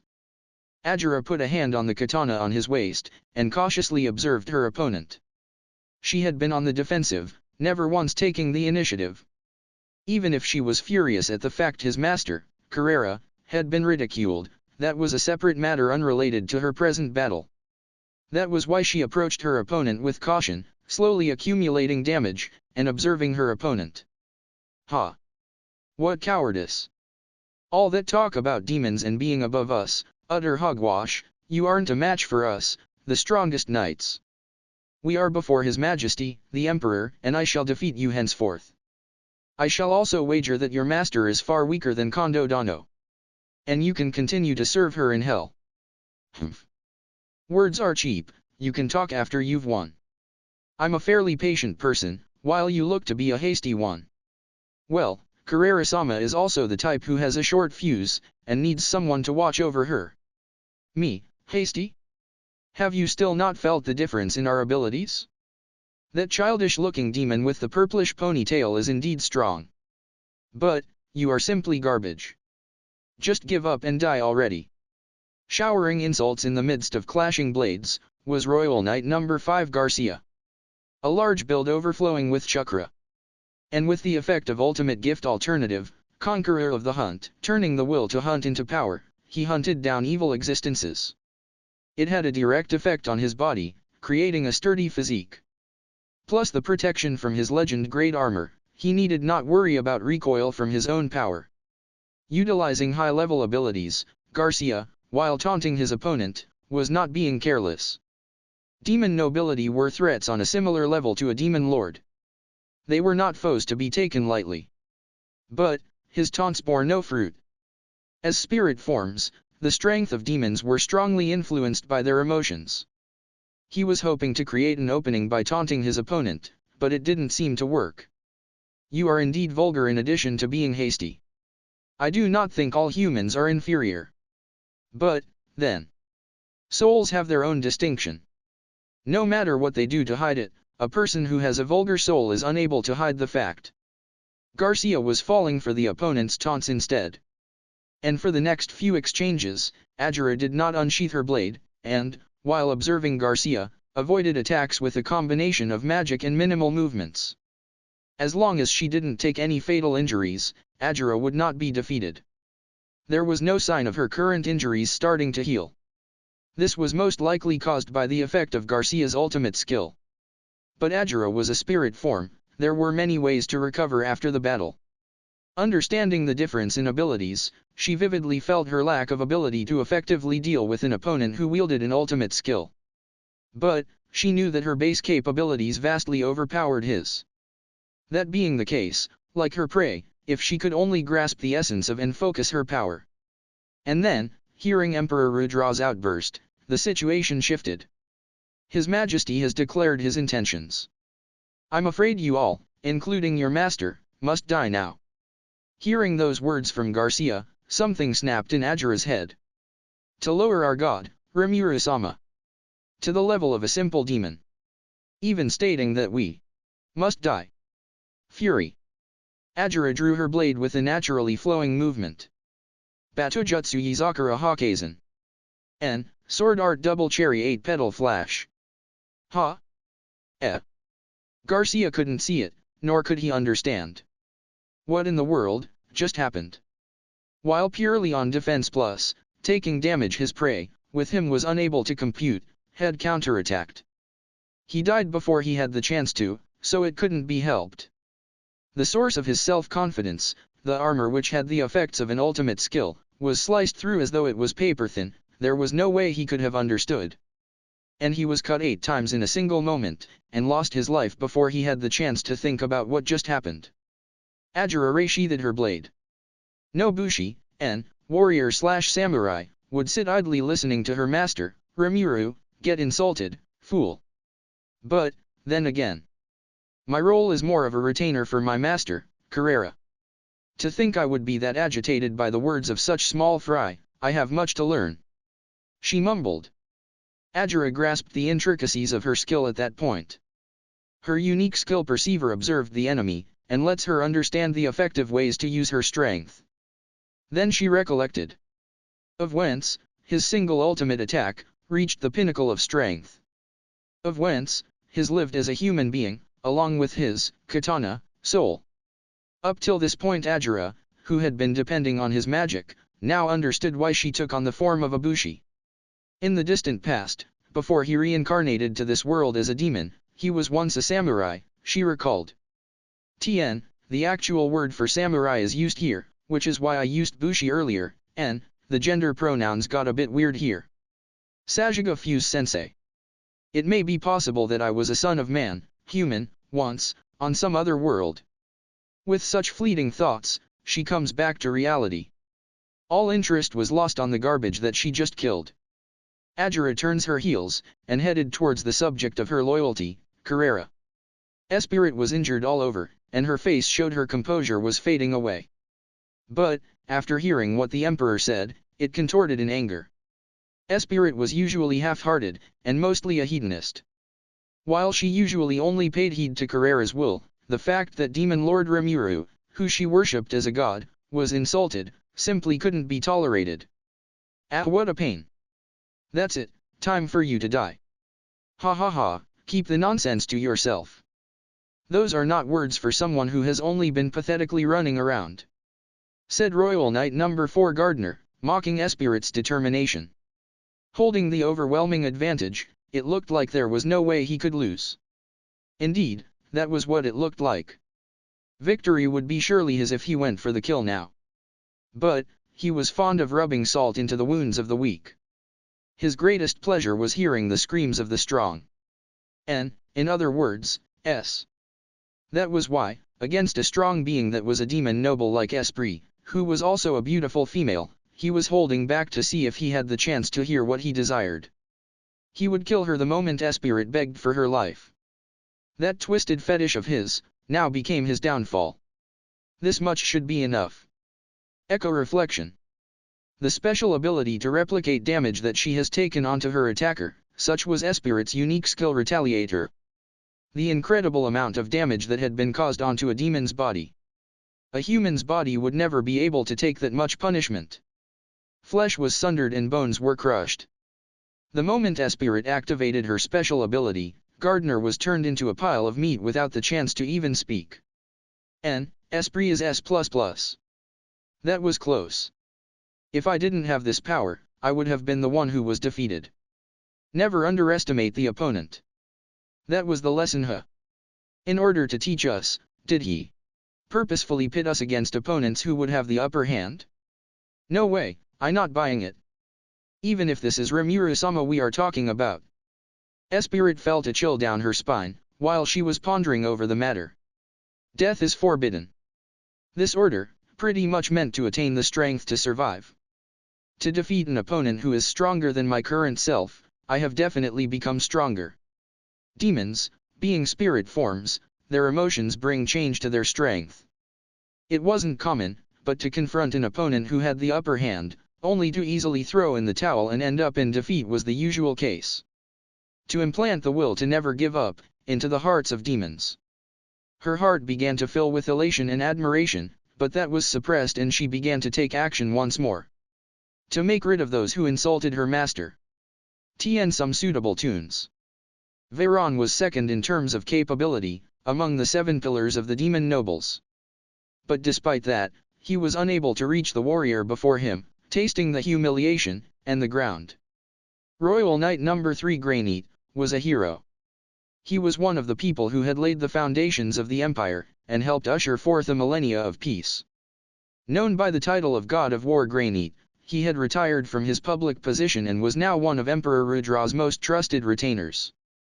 His unmatched skill in spear techniques was like a form of art. To Veyron, who was a demon, it looked as though he was trying to receive meteors flying towards him. In addition, he was properly using alternative, and had full control over his energy. The difference in their capabilities was like heaven and earth. The only silver lining would be that any of the others would have been defeated instantly. Veyron took his stance, with the newly created spear via matter creation, as the one he was just using shattered in his hands. I am the bone of my. Here Damon, the result will be the same no matter how many times we do this. You will never grasp victory with your mimicry. Mongrel. Avoiding fatal wounds and clinging onto life so dearly, staying hidden away from the beginning would have worked better. My, how harsh. But, my role is to be the wall that shields the princess, Ultima. If there is no one to keep you in check now, even my lady would have a hard time with you. Veyron was Ultima's butler. Being together for the longest time, he has always been there to take care of her. Even now, he was suppressing this dangerous man, preventing him from causing unneeded problems. And Veyron believed that his master, Ultima, would emerge victorious, so as long as he survived, they would be victorious. However, as expected, this isn't fine at all. I would like to a comeback against him, if possible. The magic he was depending on wasn't up to the task, so he lacked the means for a decisive move. As he was totally overwhelmed in skill, avoiding fatal injuries was the best he could do. Anyone else who didn't have Veyron's immense reserves of mana, would have long since been defeated. The created spear in his hands, was the fourth already. He understood he wasn't able to fully defend with only magic, so he had been using his last resort. Copying his opponent's spear technique, with his unique skill tracer. Being simply a copy, it won't bring him victory. Although he couldn't win, he was able to avoid fatal damage. Sadly, he was unable to counterattack relying only on this ability. Now then, what to do? As he was thinking, a thunderous roar sounded. The Emperor had stood up and had made his outburst. Veyron's soul was boiling over in anger, but felt intense shame at the same time.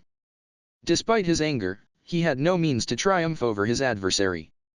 His Majesty has given the orders. It's time you stopped running, and prepare to meet your maker. The warrior Greyneat, releasing the aura, Haki, of his god of war days, proudly exclaimed. Right after that. Hey boss, I just saw something super cool. His associate Zonda teleported over, while saying that. Zonda, what about your job? Oh it's all good. Mas-sama told me that boss was in a pinch. Also, I got to see something real amazing and thought of a great idea. If Veyron was the butler, Zonda was the page, and manservant. Although they were both demon nobles, the difference in class was apparent. But, they both served the same master, Ultima, so they got along well. Which was why, Veyron allowed Zonda to speak with him so casually. Oh? Is it something that can get me out of this pinch? To Veyron's repeated question. Sure it can. He answered confidently. And? I shall show it to you now. This new ability of mine. Unique skill change weapon take that. With his shout, his body began morphing into the form of a spear. The highly condensed mana of a demon noble, all concentrated into the form of a polished spear. It was only possible by spirit forms such as a demon. How's that? Felderasama became a weapon too. I tried copying that. Boss tendency to copy stuff rubbed off on me Tehi Pero. Zonda spoke casually, while sounding excited. Why you little, slacking off and watching Rimura-sama's battle. Thought Veyron, but this happened all the time so he mined too much. And he turned the spear he created back into mana, and now grabbed a hold his new weapon, the transformed Zonda. Ahem Ship 3. The crystallization of a demon's energy. Normally you would cloak yourself in mana for defense, but this spear uses all that mana and turns that into the form of a spear. It was an incredibly dense amount of mana.